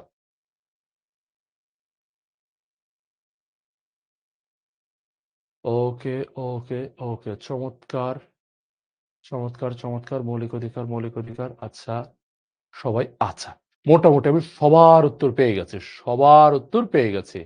আচ্ছা, ওকে। 10 ডিসেম্বর বলেছিলেন, একদম 10 ডিসেম্বরই হবে। আমি সরি, 10 এপ্রিল লিখে ফেলেছি দ্রুততার সাথে করতে গিয়ে। আচ্ছা, চমৎকার। ওকে, ওসমান নূর, কোনো সমস্যা নাই ভাই। আচ্ছা, চমৎকার। ওকে, এবার চলো আমরা একটু আবার চ্যাট অফ করি। তোমাদের মোটামুটি আমি সবার উত্তর পেয়ে গেছি। এবার তুমি খেয়াল করে দেখো তো, এইবার তুমি খেয়াল করে দেখো, একমাত্র তোমরা সবাই বলছো মৌলিক অধিকার, কিন্তু আমার একটা ছাত্র আছে এখানে, নাম তার প্রসেনজিৎ। তোমাদের সবার উত্তরটা ভুল, শুধুমাত্র প্রসেনজিতের উত্তরটা ঠিক। প্রসেনজিৎ কি লিখছে জানো? প্রসেনজিৎ রে আমরা বলছি না যে ভাতের অধিকার, কাপড়ের অধিকার, এই বাসস্থানের অধিকার, এগুলো কি ধরনের অধিকার? প্রসেনজিৎ লিখছে এগুলো অধিকারই না। প্রসেনজিৎ লিখছে এগুলো অধিকারী না। আপনার প্রশ্নটা ভুল। প্রসেনজিৎ একেবারে পারফেক্ট কথা লিখছে, এগুলো অধিকারী না। এগুলো হচ্ছে ভাইয়া মৌলিক চাহিদা। এগুলো কি ভাই? এগুলো হচ্ছে মৌলিক চাহিদা। তুমি বোঝো, তুমি যদি ভাই ভাত না খাইতে পাও, কোনোদিন মামলা করছিলা কোনোদিন মামলা? কতদিনই তো তুমি ভাত খাইতে পাও নাই, কতদিন তুমি কাপড় পাও নাই, মামলা কটা করছো? কয়টা মামলা করছো? কতদিন তোমার বাসস্থান, আমাদের কতজনের বাসস্থান নাই, মামলা করতে পারছি? না রে ভাই, তুমি মামলা করতে পারো নাই। তার মানে আমরা সবাই এ ভুলটা করি, সবাই। এবং তোমরাও মোটামুটি সবাই এ ভুলটা করছো। যে ভাই এটা হচ্ছে মৌলিক অধিকার, কিন্তু না রে ভাই, এগুলো অধিকার না। এগুলো কি জিনিস? এগুলো হচ্ছে মৌলিক চাহিদা। সমাজবিজ্ঞানীরা, তোমরা যারা সমাজ বিজ্ঞান সাবজেক্টটা পড়তেছো, সেখানে দেখবা সমাজবিজ্ঞানীরা বলছে একটা মানুষ বেঁচে থাকতে হলে কিছু জিনিস অবশ্যই তার দরকার, আর সেই জিনিসগুলোকেই বলা হয় মৌলিক চাহিদা। রাষ্ট্র কখনো বলে নাই যে আমি তোমার এগুলা পূরণ করব, বলে নাই। এবার তুমি বলবা তাহলে অধিকার কোনগুলা, মৌলিক অধিকার কোনগুলা? মৌলিক অধিকার হচ্ছে বাক স্বাধীনতার অধিকার, মানে আমার তোমার কথা বলার অধিকার। মৌলিক অধিকার হচ্ছে ধর্ম পালনের অধিকার। মৌলিক অধিকার হচ্ছে সংবাদপত্র প্রকাশের অধিকার। মৌলিক অধিকার হচ্ছে ধর্ম পালনের অধিকার। মৌলিক অধিকার হচ্ছে ভাইয়া রাজনীতি করার অধিকার। মৌলিক অধিকার হচ্ছে ভাইয়া মিছিল, মিটিং, সভা, সমাবেশ এগুলো করার অধিকার। এগুলোকে বলা হয় মৌলিক অধিকার। এগুলো যদি পূরণ না হয়, তবেই কেবলমাত্র তুমি মামলা করতে পারবা। বাংলাদেশের সংবিধানের ৩য়, আমরা জানি আমাদের সংবিধানটার মধ্যে ভাগ কতটি? ১১টি। আমাদের সংবিধানের মধ্যে ভাগ ১১টি। তার মধ্যে ৩ নাম্বার যে ভাগটা আছে না? ৩ নাম্বার যে ভাগটা, ওইটার মধ্যে এই মৌলিক অধিকারগুলোর কথা বলা আছে। বুঝতে পারা যাচ্ছে ভাই? তোমরা যেটা বলছো, একমাত্র প্রসেনজিৎ বলছে যে না ভাই এগুলো অধিকার নয়, এগুলো হচ্ছে চাহিদা। আজকে থেকে তাহলে ক্লিয়ার, এগুলা মৌলিক অধিকার নয়, মৌলিক চাহিদা। আর অধিকার হচ্ছে সংবিধানের ৩য় ভাগে যেগুলোর কথা বলেছে সেগুলা। আশা করি ক্লিয়ার। এরপর তুমি দেখো, একটা রাষ্ট্র তাহলে তোমাকে এই মৌলিক অধিকারগুলো দিচ্ছে, আর মানুষ হিসাবে তুমি যে অধিকারগুলো পাচ্ছ সেগুলাই তোমার মানবাধিকার। ঠিক আছে? তাহলে আমাদের সুশাসন প্রতিষ্ঠা করার জন্য, মিয়ানমারও সুশাসন আনার জন্য এই মৌলিক অধিকারগুলো এবং এই মানবাধিকারগুলো সুরক্ষার ব্যবস্থা করতে হবে। এরপর চলো নিচে যাই। মিয়ানমারে রোহিঙ্গাদের অন্যান্য জাতিগোষ্ঠীর অন্যান্য জাতিগোষ্ঠীর সমান মর্যাদা প্রদান করতে হবে। যদি অন্যান্য জাতিগোষ্ঠীর সমান মর্যাদা দেয়, তবেই আইনের শাসন প্রতিষ্ঠা হবে। তবেই আইনের শাসন প্রতিষ্ঠা হবে। আর যদি এটা না করে, ধীরে ধীরে জাতিগত বৈষম্য আরো বাড়বে। আর যদি দেয়, জাতিগত বৈষম্যের বিলুপ্তি ঘটবে। That's it. চলো এবার আরেকটু সামনে আগাই। আশা করি এই ব্যাপারটা তুমি বুঝছো। ঠিক আছে? আর এইটা কিন্তু ১৯৪৮ সালের ১০ ডিসেম্বরে, আমি ভুল করে এপ্রিল লিখে ফেলেছিলাম। ১০ ডিসেম্বরে কিন্তু হবে। ওকে, তারপর সামনে আসি। দেখি রাষ্ট্রের শাসন কার্যে রাষ্ট্রের শাসন কার্যে সবার অংশগ্রহণ ঘটাতে হবে। সবার অংশগ্রহণ ঘটাতে হবে। তবেই একটা দেশে বা মিয়ানমারে নাগরিকের প্রকৃত ক্ষমতায়ন ঘটবে। নাগরিকের প্রকৃত ক্ষমতায়ন ঘটবে। আর এই যে প্রকৃত ক্ষমতায়ন ঘটছে, এটাই হলো ভাইয়া গণতন্ত্র। আর এটা সুশাসনের পূর্বশর্ত। এটা সুশাসনের পূর্বশর্ত। কিন্তু মিয়ানমারের সরকার এটা করছে না। সুতরাং এটা করতে হবে। তারপর নিচে চলে আসো। নাগরিক অধিকার নিশ্চিত করতে বিচার বিভাগকে বিচার বিভাগকে স্বাধীন হতে হবে। অন্যান্য বিভাগের হস্তক্ষেপ, মানে হচ্ছে অন্যান্য বিভাগ, বিচার বিভাগ কোনো সিদ্ধান্ত নিতে গেলে বাধা দিতে পারবে না। চলো সকল পর্যায়ে দুর্নীতি প্রতিরোধ করে মিয়ানমারে গণমাধ্যমের স্বাধীনতা ফিরিয়ে আনতে হবে। তাহলে আরেকটা জিনিস পেলাম, সেটা হচ্ছে গণমাধ্যমের স্বাধীনতা। গণমাধ্যমের স্বাধীনতা তাহলেই ফিরে আসবে। তাহলে খেয়াল করো, একটা বার শুধু দেখো, আগের স্লাইডে যাই। এখানে বলতেছে যে ভাই সুশাসন থাকতে হলে এগুলো লাগবে। জবাবদিহিতা, বৈধতা, স্বচ্ছতা এগুলো লাগবে। সবার অংশগ্রহণ লাগবে। এরপর বলল যে মৌলিক অধিকারগুলো দিতে হবে, মানবাধিকারগুলো দিতে হবে। এরপর বলেছে সব নাগরিকের অংশগ্রহণ চাই। তাহলেই আমরা আইনের শাসন দেখতে পাবো, সব নাগরিকের ক্ষমতায়ন দেখতে পাবো, গণতন্ত্র দেখতে পাবো। গণতন্ত্র দেখতে পাবো। লাস্টে বলেছে বিচার বিভাগ এবং গণমাধ্যমের কথা। বিচার বিভাগ, গণমাধ্যমের কথা। তোমরাও এগুলো নিয়ে লিখবা, হয়ে যাবে। চলো আমরা এবার আরেকটা প্রশ্ন দেখি, নতুন একটা প্রশ্ন। এখানে বলতেছে ক নামক একটা রাষ্ট্রের শাসক নিজের ইচ্ছে মতো শাসন কার্য চালায়, তার মানে এখানেও সুশাসন নাই। তার শাসনে কোনো ধরনের স্বচ্ছতা নাই, নিরপেক্ষতা নাই, কল্যাণময়তা নাই। জনগণ স্বাধীনভাবে তাদের মতামত ব্যক্ত করতে পারে না। এরপর এই ধরনের শাসন ব্যবস্থায় জনগণের আস্থা থাকে না, খুবই স্বাভাবিক একটা কথা। এরপর ক নম্বর প্রশ্নে বলেছে মানব সম্পদ উন্নয়ন জিনিসটা কি? মানব সম্পদ উন্নয়ন এটা কি? খ নম্বরে বলেছে আহত গণতন্ত্র। আহত গণতন্ত্র খুবই সুন্দর একটা শব্দ, চমৎকার একটা শব্দ। আহত গণতন্ত্র, আহত গণতন্ত্র সুশাসন নিশ্চিত করতে পারে না, ব্যাখ্যা করো। রাষ্ট্রে রাষ্ট্রে সুশাসন প্রতিষ্ঠা লাভ করেছে কি? একদমই না। দেখেই বলা যাচ্ছে যে না রে ভাই, সুশাসন প্রতিষ্ঠা লাভ করে নাই। এটা সহজেই বলা যায়। উদ্দীপকের রাষ্ট্রটিতে সুশাসন প্রতিষ্ঠার জন্য ব্যাপক পরিবর্তন প্রয়োজন। অবশ্যই উক্তিটি ব্যাখ্যা করো। তুমি বলবা উক্তিটি অবশ্যই কি ভাই? যথার্থ। উক্তিটি যথার্থ। এরপর হচ্ছে আমরা ধীরে ধীরে উক্তিটা ব্যাখ্যা করা স্টার্ট করব। চলো দেখি ফার্স্টে কি বলেছে। এবার একটু ফার্স্ট যাব আমরা। যে ভাই প্রথমেই বলেছে মানব সম্পদ উন্নয়ন করতে হবে। একটা দেশের জনগোষ্ঠীকে শিক্ষা দিতে হবে, কারিগরি প্রশিক্ষণ দিতে হবে। শিক্ষা দিতে হবে, কারিগরি প্রশিক্ষণ দিতে হবে। প্রশিক্ষণের মাধ্যমে মানুষকে সম্পদে পরিণত করতে হবে। সম্পদে পরিণত করতে হবে। তাহলেই এটা মানব সম্পদ উন্নয়ন। শিক্ষা, কারিগরি প্রশিক্ষণ। শিক্ষা, কারিগরি প্রশিক্ষণ। হবে তারা সম্পদ, তাহলেই মানব সম্পদ। পরেরটাতে দেখি, গণতান্ত্রিক শাসন ব্যবস্থার মূল কথাই হচ্ছে জনগণের ভিত্তিতে, জনগণের বা জনমতের ভিত্তিতে পরিচালিত শাসন। জনমতের ভিত্তিতে পরিচালিত শাসন। কিন্তু যখন জনগণের আশা আকাঙ্ক্ষা পূরণে ব্যর্থ হবে, তখনই গণতন্ত্র ব্যর্থ হয়। আর এই ব্যাহত গণতন্ত্রই হলো আহত গণতন্ত্র। সরকার যদি বেশিরভাগ মানুষের আশা আকাঙ্ক্ষা পূরণ করতে ব্যর্থ হয়, তবে সুশাসন প্রতিষ্ঠিত হয় না। That's it. ঠিক আছে? আরেকবার যদি দেখো, জনমতের ভিত্তিতে দেশ চালাতে হবে। কিন্তু সরকার যখন জনমতের ভিত্তিতে দেশ চালায় না, গণতন্ত্র ব্যাহত হবে। সরকার জনগণের কথা যদি না শুনে, তাহলে কি হয়? গণতন্ত্র ব্যাহত হয়। আর এই গণতন্ত্রটা যদি ব্যাহত হয়, তাকেই বলবো আহত গণতন্ত্র। আর এই আহত গণতন্ত্র সবার মনোভাব পূরণ করতে পারবে না, সুশাসন প্রতিষ্ঠিত হবে না। That's it. খুবই সহজ প্রশ্ন। পরেরটায় আসো। বলতেছে এই রাষ্ট্রটাতে সুশাসন প্রতিষ্ঠা লাভ করে নাই। কেন করে নাই এখানে লিখছে। বাট এটা পড়ার আসলে কোনো দরকারই নেই। কোনো দরকার নাই। তুমি বলবে কেন দরকার নাই? ভাই, মিয়ানমারে কি একই অবস্থা ঘটে নাই? মিয়ানমারেরও সেই রোহিঙ্গাদের প্রতি আমরা দেখেছি আইনের শাসন ছিল না। মিয়ানমারের ওই রোহিঙ্গাদের ক্ষেত্রে দেখছি বাক স্বাধীনতা ছিল না। মিয়ানমারের ওই রোহিঙ্গাদের ক্ষেত্রে দেখছি তাদের ক্ষেত্রে জবাবদিহিতা ছিল না। আমরা দেখেছি তাদের এই সরকারের কার্যক্রমে কোনো অংশগ্রহণ, গণতন্ত্র ছিল না। আমরা দেখতে পেয়েছি দুর্নীতি। বা এখানেও তো ঠিক একই ব্যাপার ঘটেছে। ওখানে এই ব্যাপারগুলোর কারণে আমি বলেছি যে সুশাসন নাই। এখানে একই ব্যাপারের কারণে সুশাসন প্রতিষ্ঠা লাভ করে নাই। একই, পুরো একই অ্যান্সার তুমি আবার লিখবা। ঠিক আছে? একেবারে সম্পূর্ণ আগের অ্যান্সারটাই। চলো একটু সামনে যাই। এবার বলতেছে কিভাবে সেখানে সুশাসন প্রতিষ্ঠা করা যায়, তার জন্য ব্যাপক পরিবর্তন প্রয়োজন কিনা? উত্তর হচ্ছে হ্যাঁ, অবশ্যই ব্যাপক পরিবর্তন প্রয়োজন। কি ধরনের পরিবর্তন? মনে করে দেখো, রোহিঙ্গাদের ক্ষেত্রে লাস্ট যে প্রশ্নটা উত্তর দিছিলা যে ভাই এখানে একেবারে সেম। সুশাসন মানে কি? সমাজে ন্যায় থাকবে, সমতা থাকবে, স্বচ্ছতা থাকবে, জবাবদিহিতা থাকবে। এগুলো প্রতিষ্ঠা করে জনগণের কল্যাণ নিশ্চিত করব। প্রশাসনে দুর্নীতি কমে যাবে।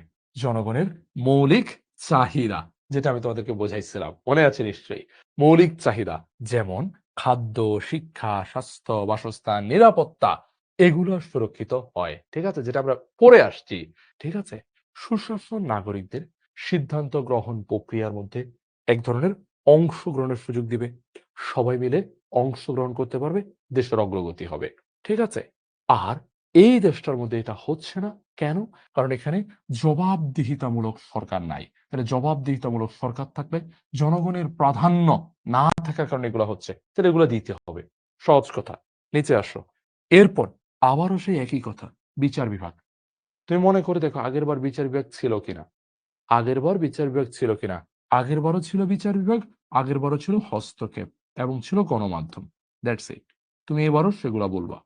গণমাধ্যমের স্বাধীনতা দিতে হবে, বিচার বিভাগ দিতে হবে, জবাবদিহিতা, জনমত, আরো কিছু লিখবা।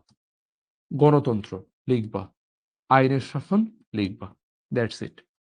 ঘুরে ফিরে এগুলোরই আমরা বারবার ইউজ করব। ঠিক আছে? গণতন্ত্র, আইনের শাসন, গণমাধ্যম, বিচার বিভাগ, জবাবদিহিতা, জনমতের প্রাধান্য। ওই জনমতের প্রাধান্যই কিন্তু গণতন্ত্র।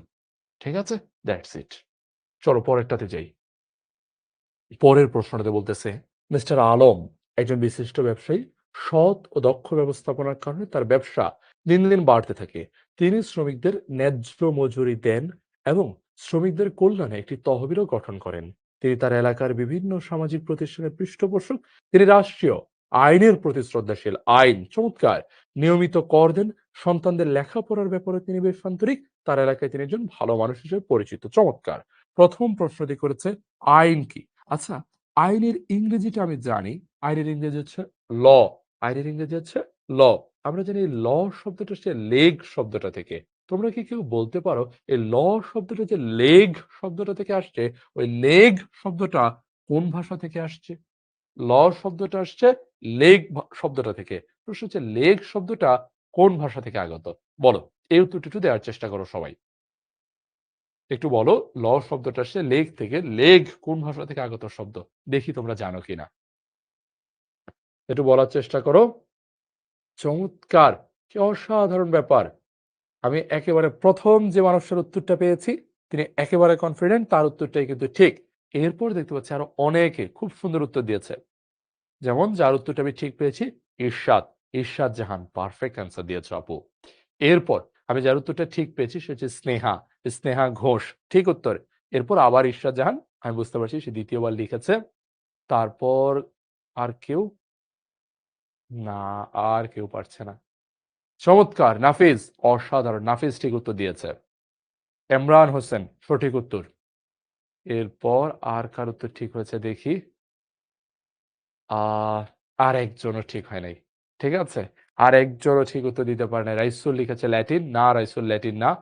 এরপরে দেখতে পাচ্ছি অনেকে লিখছে ইংরেজি। আফরিন বেশ কয়েকবার লিখেছে ইংরেজি। না, ইংরেজি না। সীমান্ত লিখেছে ফরাসি। ফরাসিও না।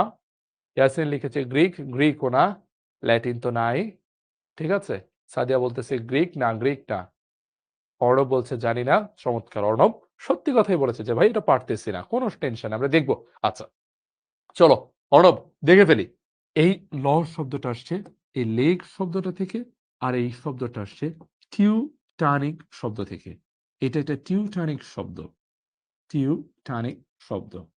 এইবার তুমি রেগেমেগে একাকার হবা যে ভাই টিউটানিক শব্দ এইটাই তো কখনো আমি শুনি নাই। টিউটানিক শব্দ আমি আবার কখনো শুনেছি নাকি? এটা আমি শুনছি নাকি? ঠিক আছে। আমি তো শব্দই শুনি নাই। আমি শব্দই শুনি নাই। আপনি আমারে বলতেছেন আমি পারবো কিভাবে? চলো দেখে ফেলি তুমি কিভাবে পারবা। ওকে। চমৎকার! আসমা সিদ্দিকা। সে আরো এক ধাপ কঠিন। সে লিখছে ওল্ড নর্স। বাবা! কি কঠিন শব্দ তুমি লিখছো আসমা। আচ্ছা, কোন টেনশন নাই, আমরা দেখব। তুমি যেটা লিখছো সেটা কি লিখছো দেখব। আচ্ছা, এবার চলো। সিয়ামও বলতেছে জীবনেও শুনি নাই। আচ্ছা, একটু পড়ালেখার আবার বাইরে চলে যাই। কেমন? বারবার বাইরে চলে যাচ্ছি। যে ব্যাপারটা হয়েছে, আমরা যে বর্তমানে দেখতে পাই জার্মানি, বর্তমানে দেখতে পাই জার্মানি। এই জার্মানিতে আগে অনেকগুলো জাতির বসবাস ছিল। মানে অনেকগুলো ছোট, ছোট, ছোট, ছোট, ক্ষুদ্র, ক্ষুদ্র উপজাতি টাইপ। আর এদের মধ্যে একটা ভাষা ছিল যে ভাষাটাকে বলতো টিউটান ভাষা। ঠিক আছে? টিউটান। সেখান থেকে শব্দটা আসছে টিউটানিক শব্দ। টিউটানিক শব্দ হচ্ছে লেগ। লেগ থেকে আসছে একটা ইংরেজি শব্দ ল। আর এই ল অর্থই হচ্ছে আইন। ল অর্থ হচ্ছে আইন। আমরা জানি আইনের অনেকগুলা উৎস আছে। যারা সমাজবিজ্ঞানে পড়তেছো তারা এটা পড়ে ফেলেছো। সমাজবিজ্ঞানে আইনের অনেকগুলা উৎস পড়ায়। আর আমরা পড়ে আসছি যে আইনের প্রাচীনতম উৎস হচ্ছে প্রথা। আইনের প্রাচীনতম উৎস প্রথা। আরেকটা ব্যাপার আছে। সেটা হচ্ছে হল্যান্ডের মতে, মনে আছে নিশ্চয়ই? হল্যান্ডের মতে আইনের উৎস কতটি? কতবার যেটা বিশ্ববিদ্যালয়ে ভর্তি পরীক্ষাতে আসছে, তুমি চিন্তাও করতে পারবে না। হল্যান্ডের মতে আইনের উৎস কিন্তু ৬ টি। আইনের উৎস ৬ টি হল্যান্ডের মতে। এরপর আসমা যেটা লিখেছে একটু বলি। আসমা লিখেছে ওল্ড নর্স। নর্স মূলত কারা? তোমরা কি স্ক্যান্ডিনেভিয়া এটার নাম শুনেছ? মূলত ওই যে ফিনল্যান্ড, তারপরে আরো আছে ডেনমার্ক, আইসল্যান্ড, নরওয়ে, সুইডেন, এগুলোকে বলা হয় স্ক্যান্ডিনেভিয়া। ওখানকার যে ভাষা বা শব্দ ওগুলোকে বলা হয় ওল্ড নর্স। ঠিক আছে? তবে আসমা এত কঠিন শব্দ বললেও উত্তর কিন্তু সেটা না। উত্তর হচ্ছে টিউটানিক শব্দ। ঠিক আছে? আশা করি ক্লিয়ার। সামনে এগোনো যাক। ১ম প্রশ্ন, আইন কি? দেখব আমরা। এরপর সুশাসন ও দুর্নীতি একসাথে অবস্থান করতে পারে না। ব্যাখ্যা করো। গত ক্লাসে এটা ছিল একটা এমসিকিউ, এই ক্লাসে হয়ে গেছে এটা একটা অনুধাবনমূলক প্রশ্ন। এরপর উদ্দীপকে মিস্টার আলমের ভূমিকা কি ধরনের শাসন প্রতিষ্ঠার সহায়ক? অবশ্যই সুশাসন প্রতিষ্ঠার সহায়ক। আমি বুঝছি। এরপর উক্ত শাসনের প্রতিবন্ধকতা সমূহ বিশ্লেষণ করো। ওই আবার আগেরটাই বলবো।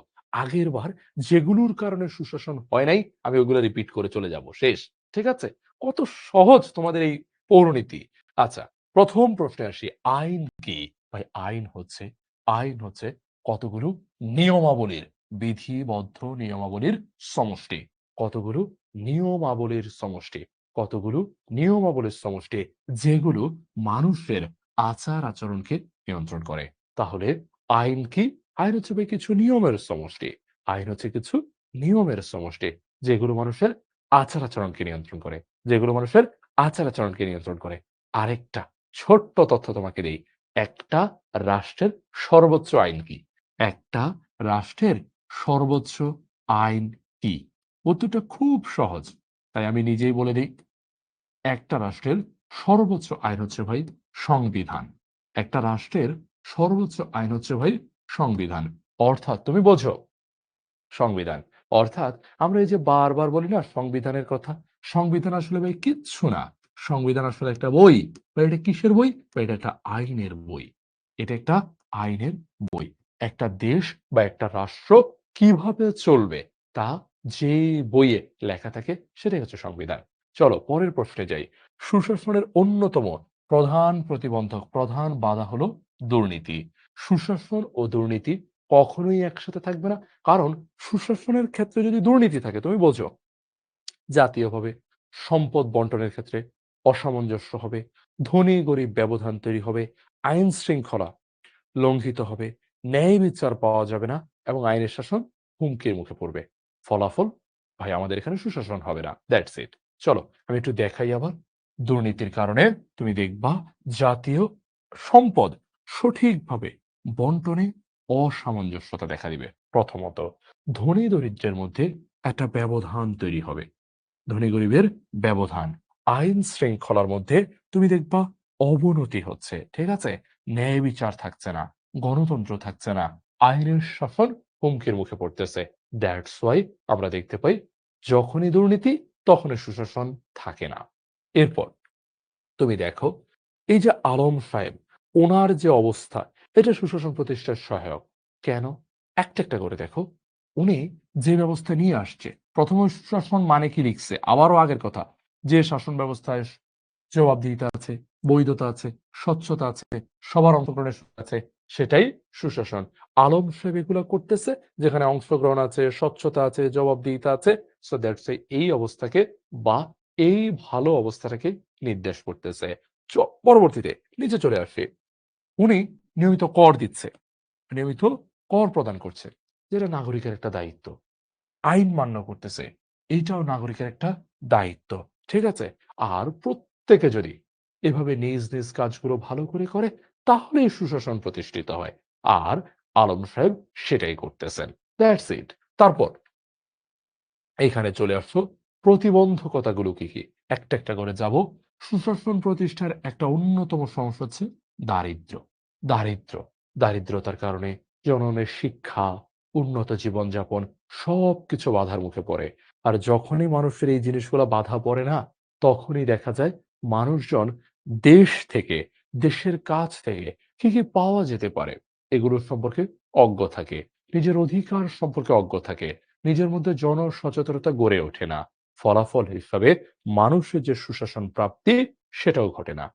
আর এর ফলাফল হিসাবে আমরা দেখতে পাই দুর্নীতি তৈরি হয়। দুর্নীতি ন্যায্যতা, মানবাধিকার, সাম্য, স্বচ্ছতা ইত্যাদি নষ্ট করে দেয়। আর এই কারণে সুশাসন থাকছে না। তাহলে ২ টা শব্দ তুমি এই প্রশ্নের উত্তরে পড়েছো। একটা হচ্ছে ভাই প্রতিবন্ধকতা বা বাধা হচ্ছে দারিদ্রতা, বাধা হচ্ছে দুর্নীতি। বাধা হচ্ছে দারিদ্রতা, বাধা হচ্ছে দুর্নীতি। That's it. তারপর যদি সামনে আসো, তুমি দেখতে পাবা এই জিনিসগুলো যদি রোধ করতে চাও শর্ত কি? শর্ত হচ্ছে আইনের শাসন। শর্ত হচ্ছে আইনের শাসন। ঠিক আছে? আমাদের সবাইকে আইনের শাসন মানতে হবে। এরপর এরপর আবার একই উত্তর। আইনের শাসন, তারপর কি বলবা? তারপর বলবা গণতন্ত্রের কথা। এরপর বিচার বিভাগের স্বাধীনতার কথা। এরপর গণমাধ্যমের কথা। এরপর, এরপর আর কিছু না। এগুলো হলেই হবে সুশাসন। মানে দেখছো ইটস ওয়ান কাইন্ড অফ বলা যেতে পারে ওই ছোট্টবেলার কুমিরের রচনার মতো। এক ব্যক্তি ছিল, তাকে যা কিছু লিখতে বলতো কুমিরের রচনা নিয়ে আসতো। এখানেও কিন্তু অনেকটা একই রকম। ঠিক আছে? সুতরাং তুমি পারবা। এরপর সামনে আসি, সামনে আসি। সামনে একটু দেখার চেষ্টা করি। জনাব রবিন সদ্য সরকারি চাকরি থেকে অবসর নিয়েছে। তিনি সৎ ও দক্ষ কর্মকর্তা হিসেবে অত্যন্ত সুনামের সাথে কাজ করেছে। অবসরকালীন পেনশন তুলতে গিয়ে তিনি পদে পদে দুর্নীতি আর হয়রানির শিকার হয়েছেন। ঊর্ধ্বতন কর্মকর্তা এমনকি মন্ত্রীর সাথে সাক্ষাতের পরেও তার সমস্যার সমাধান হয়নি। বাধ্য হয়ে তিনি জনগণকে সাথে নিয়ে দুর্নীতি আর অনিয়মের বিরুদ্ধে জনমত গঠনের আন্দোলন শুরু করেছেন। প্রশ্ন দেখে চলো, স্বজনপ্রীতি কি? বোঝাই যাচ্ছে কোনো একটি কাজে নিজ আত্মীয়কে বা নিজের কাছের কাউকে যদি অতিরিক্ত সুবিধা দেওয়া হয়, সেটি স্বজনপ্রীতি। এরপর রাজনীতিতে সামরিক হস্তক্ষেপ গণতন্ত্রের জন্য হুমকি স্বরূপ। সামরিক হস্তক্ষেপের ক্ষেত্রে আমরা দেখতে পাই জনগণের কথাবার্তা, জনগণের মতামত ছাড়াই জনগণের মতামত ছাড়াই কোনো সিদ্ধান্ত গ্রহণ করা হয় সামরিক হস্তক্ষেপ করা হলে। আর এই কারণেই এটা গণতন্ত্রের জন্য হুমকি স্বরূপ। এরপর উদ্দীপক উল্লেখিত জনাব রবিন সুশাসনের কোন অন্তরায়ের সম্মুখীন হয়েছেন? ওই যে ভাই, আমরা দেখতেই পাচ্ছি এখানে দুর্নীতি, এইটার অন্তরায়ের সম্মুখীন হয়েছে। সহজ। তারপর জনাব রবিনের আন্দোলনের ফলে রাষ্ট্রের কি কি প্রভাব পড়তে পারে? সেম কথা। জনমতের ফলে রাষ্ট্রে কি কি প্রভাব পড়তে পারে? এভাবে যদি জনমত গড়ে তোলা হয়, রাষ্ট্রে সুশাসন প্রতিষ্ঠিত হয়। কারণ এভাবে যদি জনমত গড়ে তোলা হয়, তাহলে দেখা যাবে রাষ্ট্রে আইনের শাসন আসবে, আমাদের গণতন্ত্র আসবে, আমাদের বিচার বিভাগ শক্তিশালী হবে, গণমাধ্যম শক্তিশালী হবে। That's it. আবারও আগের গুলাই বলছি। ঠিক আছে? একই জিনিসই আমরা বারবার এখানে লিখি। এই যে দেখো, এই স্লাইডটাতে দেখো তোমরা, যে দুর্নীতি সেটার কথাই লিখছে। অন্তরা হচ্ছে দুর্নীতি। না দেখে এগুলো পারা যাবে। ওকে, আমরা লাস্ট এটাতে যাই। ওকে। এই হচ্ছে আমাদের লাস্ট ৫ নাম্বার প্রশ্ন। আলিমুল যে দেশের নাগরিক সেখানে দীর্ঘদিন রাজনৈতিক অস্থিতিশীলতার কারণে রাজনৈতিক প্রাতিষ্ঠানিকীকরণ হয়নি। আচ্ছা। সেনা শাসন, আইনের শাসনের অনুপস্থিতি, রাজনৈতিক অস্থিরতা, দুর্নীতি, মানসম্মত শিক্ষার অভাব এগুলো ছিল নৈমিত্তিক বিষয়। কিন্তু ৯০ এর দশকে গণতান্ত্রিক সরকার ক্ষমতায় আসায় দেশটিতে রাজনৈতিক স্থিতিশীলতা ফিরে আসে। বর্তমান সরকার অনিয়ম দূর করে প্রশাসনের জবাবদিহিতা নিশ্চিত করার চেষ্টা চালিয়ে যাচ্ছে। অনেকটা বাংলাদেশ নামক একটা দেশের সাথে মিল পাওয়া যাচ্ছে। ঠিক আছে? অবশ্যই সেটা বলা উচিত না। আচ্ছা, সুশাসন কি? সুশাসন কি? এটা বারবারই আমরা দেখেছি। যে শাসন ব্যবস্থায় আমরা রাষ্ট্র এবং নাগরিকের মধ্যে স্বচ্ছতা, জবাবদিহিতা, ন্যায্যতা, সকলের অংশগ্রহণ এবং আইনের শাসন দেখতে পাই, সেখানেই সুশাসন রয়েছে বা এই ব্যবস্থাটিকে সুশাসন বলা হয়। তারপর সুশাসন প্রতিষ্ঠার ক্ষেত্রে একটি সমস্যা হলো দারিদ্র্য। বেশ কিছু জায়গাতে আমরা এটা দেখেছি যে ভাই, দারিদ্রতা যদি থাকে দারিদ্রতা যদি থাকে, একজন জনগণ, ঠিক আছে? আমরা পরের স্লাইডে দেখি একদম সরাসরি যে ভাই তার মৌলিক যে চাহিদাগুলো আছে, ঠিক আছে? তোমাকে আমি পড়াইছি যে মৌলিক চাহিদা কোনগুলা, সেগুলো পূরণ করতে ব্যর্থ হয়। ঠিক আছে? এগুলো যদি পূরণে ব্যর্থ হয়, তাহলে অস্থিতিশীলতা তৈরি হয়। রাজনৈতিক অস্থিতিশীলতা তৈরি হয়, যেটা স্বচ্ছতা ও জবাবদিহিতার যে পরিবেশ আছে, সে পরিবেশটাকে নষ্ট করে দিবে। সেটার অভাবকে আরো বাড়িয়ে তুলবে। সমাজে মানুষ নিজের অধিকার সম্পর্কেই জানবে না। নিজের অধিকার সম্পর্কেই জানবে না। আর যখন নিজেদের অধিকার সম্পর্কে জানে না, তখন অন্যরা দুর্নীতি করার সুযোগ পায়। ফলশ্রুতিতে সুশাসন থাকে না। সুশাসন থাকে না। ঠিক আছে? তারপর পরেরটাতে আসো। উদ্দীপকে উল্লেখিত দেশটির সরকার সুশাসন প্রতিষ্ঠায় কিরূপ ভূমিকা পালন করছে? ঠিক আছে? আমরা দেখতে পাচ্ছি তারা অনিয়ম দূর করতেছে এবং প্রশাসনে জবাবদিহিতা নিশ্চিত করতেছে। ঠিক আছে? তাহলে তারা কিরূপ ভূমিকা পালন করছে? তারা ভালো একটা ভূমিকাই পালন করতেছে। চলো দেখি কি ভূমিকা পালন করছে, পড়ে দেখি। দেশটির সরকার কার্যকর, যেটা আমরা বলেছি কার্যকর বা ভালো ও অগ্রণী ভূমিকা পালন করছে। যেমন আমরা যদি দেখা স্টার্ট করি, যে শাসন ব্যবস্থায় প্রশাসনের, আবারও দেখো সেই একই সুশাসনের সংজ্ঞা। প্রতিটা প্রশ্নে একই প্যাটার্নে কিন্তু সুশাসনের সংজ্ঞা, তারপর প্রশ্নের সাথে মিল রেখে কিছু কথাবার্তা। ঠিক আছে? প্রশাসনের জবাবদিহিতা, বৈধতা, স্বচ্ছতা, সকলের অংশগ্রহণের সুযোগ উন্মুক্ত থাকে, সেটাই হচ্ছে সুশাসন। এখানে কতগুলো শর্ত আছে, শর্তগুলো বাস্তবায়িত হলেই সুশাসন দেখতে পাবো। এখন তুমি বলবা শর্তগুলো কি, কি? শর্তগুলো হচ্ছে সরকারকে বিকেন্দ্রীকরণ করতে হবে। প্রশাসনের দক্ষতা, প্রগতিশীলতা বৃদ্ধি করতে হবে। জনগণকে শাসন কার্যে সরাসরি অংশগ্রহণের সুযোগ দিতে হবে। আইনের শাসন প্রতিষ্ঠা করতে হবে। আবারও একই কথা হয়ে যাচ্ছে। বিচার বিভাগকে স্বাধীন করে দিতে হবে। গণমাধ্যমকে স্বাধীন করে দিতে হবে যেন তারা সঠিকভাবে তথ্য প্রকাশ করে, মত প্রকাশ করে, কথা বলতে পারে। এগুলোই তাহলেই হচ্ছে আমরা এটা দেখতে পাবো। আর বর্তমানে যে সরকারটা আসছে তারা এটাই করতেছে। That's it. লাস্টেরটা সুশাসন উন্নয়নের পূর্ব শর্ত। তুমি কি একমত? আমি শতভাগ একমত। কারণ কোন একটা রাষ্ট্রে উন্নতি করতে হলে অবশ্যই কি দরকার? অবশ্যই সুশাসনের দরকার রয়েছে, তাই না? দেখো তারাও নিশ্চয়ই আমার সাথে একমত। একদম। সুশাসন উন্নয়নের পূর্বশর্ত এই কথার সাথে আমি অবশ্যই একমত। সুশাসন হচ্ছে সরকারের, আবারও সুশাসনের সংজ্ঞা। সুশাসন হচ্ছে সরকারের কর্মকাণ্ডের স্বচ্ছতা, জবাবদিহিতা, জনগণের অংশগ্রহণের ভিত্তিতে পরিচালিত একটা শাসন ব্যবস্থা। এখানে আইনের শাসন আছে, তথ্য প্রবাহ আছে, নাগরিকদের অধিকার আছে, উন্নত জনসেবা আছে। এগুলোর মাধ্যমে হয়। এখানে রাজনৈতিক, অর্থনৈতিক, সামাজিক, সাংস্কৃতিক অবকাঠামো উন্নয়নের জন্য সুশাসনের গুরুত্ব অনেক বেশি। ঠিক আছে? এরপর আবারও সেম একই কথাই লেখা হয়েছে যে সুশাসন না থাকলে কি হবে? এরপর সুশাসনের জন্য দরকার, উন্নয়ন করার জন্য সুশাসনটা দরকার। That's it. সুতরাং বলা যেতে পারে প্রায় একই প্যাটার্ন। তুমি যদি একটাবার এই প্যাটার্নটা শিখে ফেলো, তাহলেই কিন্তু তুমি উত্তরগুলা লিখতে পারবা। আমি এতগুলো প্রশ্ন আলোচনা করে দেখো একটা প্যাটার্ন তোমাকে দেখাই। তুমি বোঝো জাস্ট।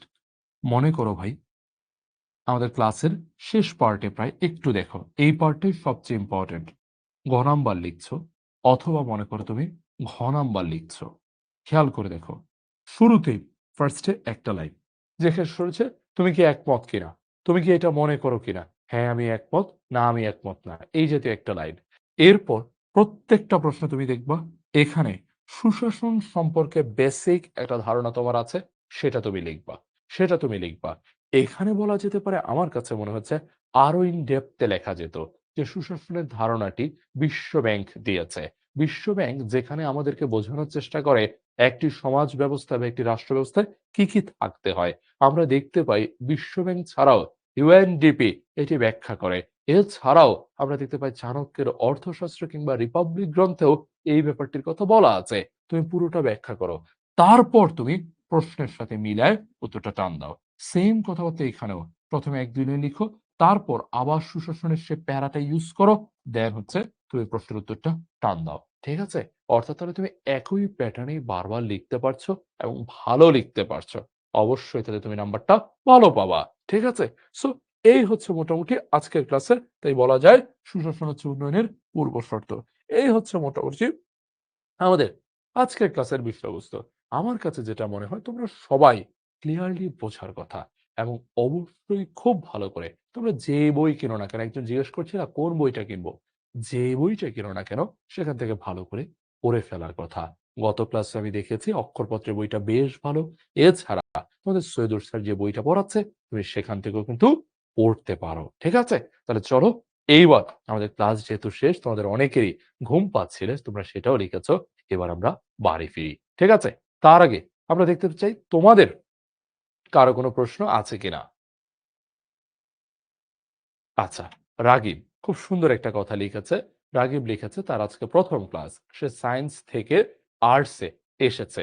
আচ্ছা, সায়েন্স থেকে আর্টসে এসেছে এবং এমসিকিউতে তার খুবই প্যারা হয়। আ রাগিব, আমি আসলে জানি না তোমার আর্টসে ঠিক কোন সাবজেক্টের এমসিকিউতে কঠিন হচ্ছে।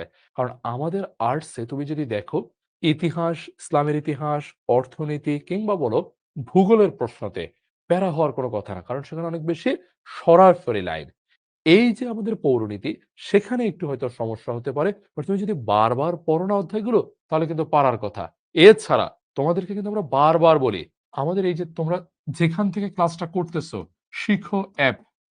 এই শিখো অ্যাপে কিন্তু প্রতিটা সাবজেক্টের ভাই বিলিভ করো প্রতিটা সাবজেক্টে তুমি পরীক্ষা দিতে পারবা। তোমরা কিন্তু এখনো পরীক্ষা দাও না এবং তোমাদেরকে আমরা আরো অনুপ্রাণিত যেটা করি যে তুমি পরীক্ষাটা দাও। পরীক্ষা দেওয়ার পর তুমি কত পাইছো এইটা গ্রুপে আমাদের সাথে শেয়ার করো। তোমরা এইটাও করো না। ঠিক আছে? প্লিজ পরীক্ষাগুলা দাও। পরীক্ষাগুলো দিয়ে যদি ভালো করো, তুমি সেটা দেখাও আমাদেরকে গ্রুপে। যে ভাই তোমার কিছু একটা বলবে দেখবা যারা ভালো করে তাদেরকে গ্র্যান্ড মাস্টার বলে, আরো কি সুন্দর, সুন্দর নাম দেয়। পরীক্ষাগুলো দাও। দিতেই তুমি দেখবা ভালো করতেছো। ঠিক আছে? আর তোমার সায়েন্স থেকে ভাই আমি একেবারে সরাসরি বলতেছি, আমাদের আর্টস অনেক বেশি ইজি। অনেক বেশি ইজি। এরপর মালিহা। মালিহা লিখছে ভাই প্রশ্নের উত্তরের জন্য কোন গাইড কিনলে ভালো হয়? আপু প্লিজ এখন গাইড কিনিও না। এখন গাইড না কিনে আমার কথাটা বোঝো। এখন গাইড না কিনে তুমি মূল যে বইটা কিনছো সেই বইটাই পড়ো। ঠিক আছে? এই যে আমি দেখতে পাচ্ছি জিনিয়া খুব সুন্দর করে বলছে যে মোজাম্মেল স্যারের বই কিনছে সে পৌরনীতিতে। গ্রেট! তুমি এই বইটা পড়ো। এরপর তুমি এই বইটা আমাদের সাথে অধ্যায়টা শেষ করো। অধ্যায়টা শেষ করার পর তুমি নিজে স্যারের যে সিকিউ পার্টটা আছে, এমসিকিউ পার্টটা just সলভ করার চেষ্টা করো।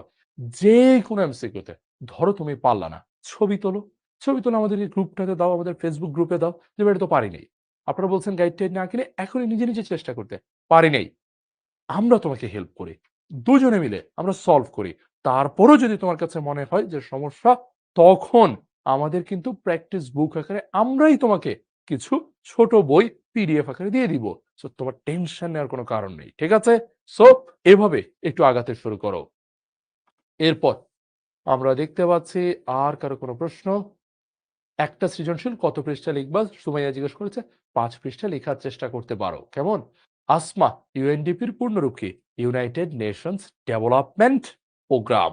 United Nations Development Programme. Development Programme. খুব সহজ। ঠিক আছে? এরপর রাজীব তোমার নোট খুব ভালো হয়। তুমি কিভাবে নোট করবা সেটা ভাবিও না। ঠিক আছে? তুমি এখন যেভাবে করছো ঠিক সেভাবে করবা। এরপর নাফিজ লিখেছে যে ভাই আমি সায়েন্স থেকে আসছি। নাফিজ এরকম অনেকেই আসে। ঠিক আছে? কারণ সায়েন্সে ভাই সবার ভালো লাগবে না। সবার ভালো লাগবে না, তাই না? তুমি টেনশন নিও না। পড়ো। আর্টস থেকেও খুবই ভালো করা যায়। ভয় পাওয়ার বিন্দুমাত্র কারণ নাই। বিন্দুমাত্র কারণ নাই। ঠিক আছে? এরপর সীমান্ত বলছে ৫ পেজ লিখলে কি টাইম মেইনটেইন করা যাবে? যাবে ভাই। আমাদের কি বলে এটার নাম? এই মানবিকে ৫ পৃষ্ঠায় লিখতে হয় ভাই। তাহলে আমাদের মানবিকে অনেক বেশি নাম্বার দেখে মানে পৃষ্ঠা দেখে নাম্বার দেয়। সুতরাং তুমি কম লিখলে তুমি কিন্তু ভালো মার্কস পাবা না। ঠিক আছে? ওকে। আমরা মোটামুটি তোমাদের অনেকেরই উত্তর দিয়ে ফেলেছি। সাকিব আল তাহির সে প্রশ্ন করছে 3.22 আসছে। ভাই পরীক্ষা দিতে পারবো কিনা? সাকিব একটু সমস্যা হবে। ঠিক আছে? একটু সমস্যা তোমার হবে।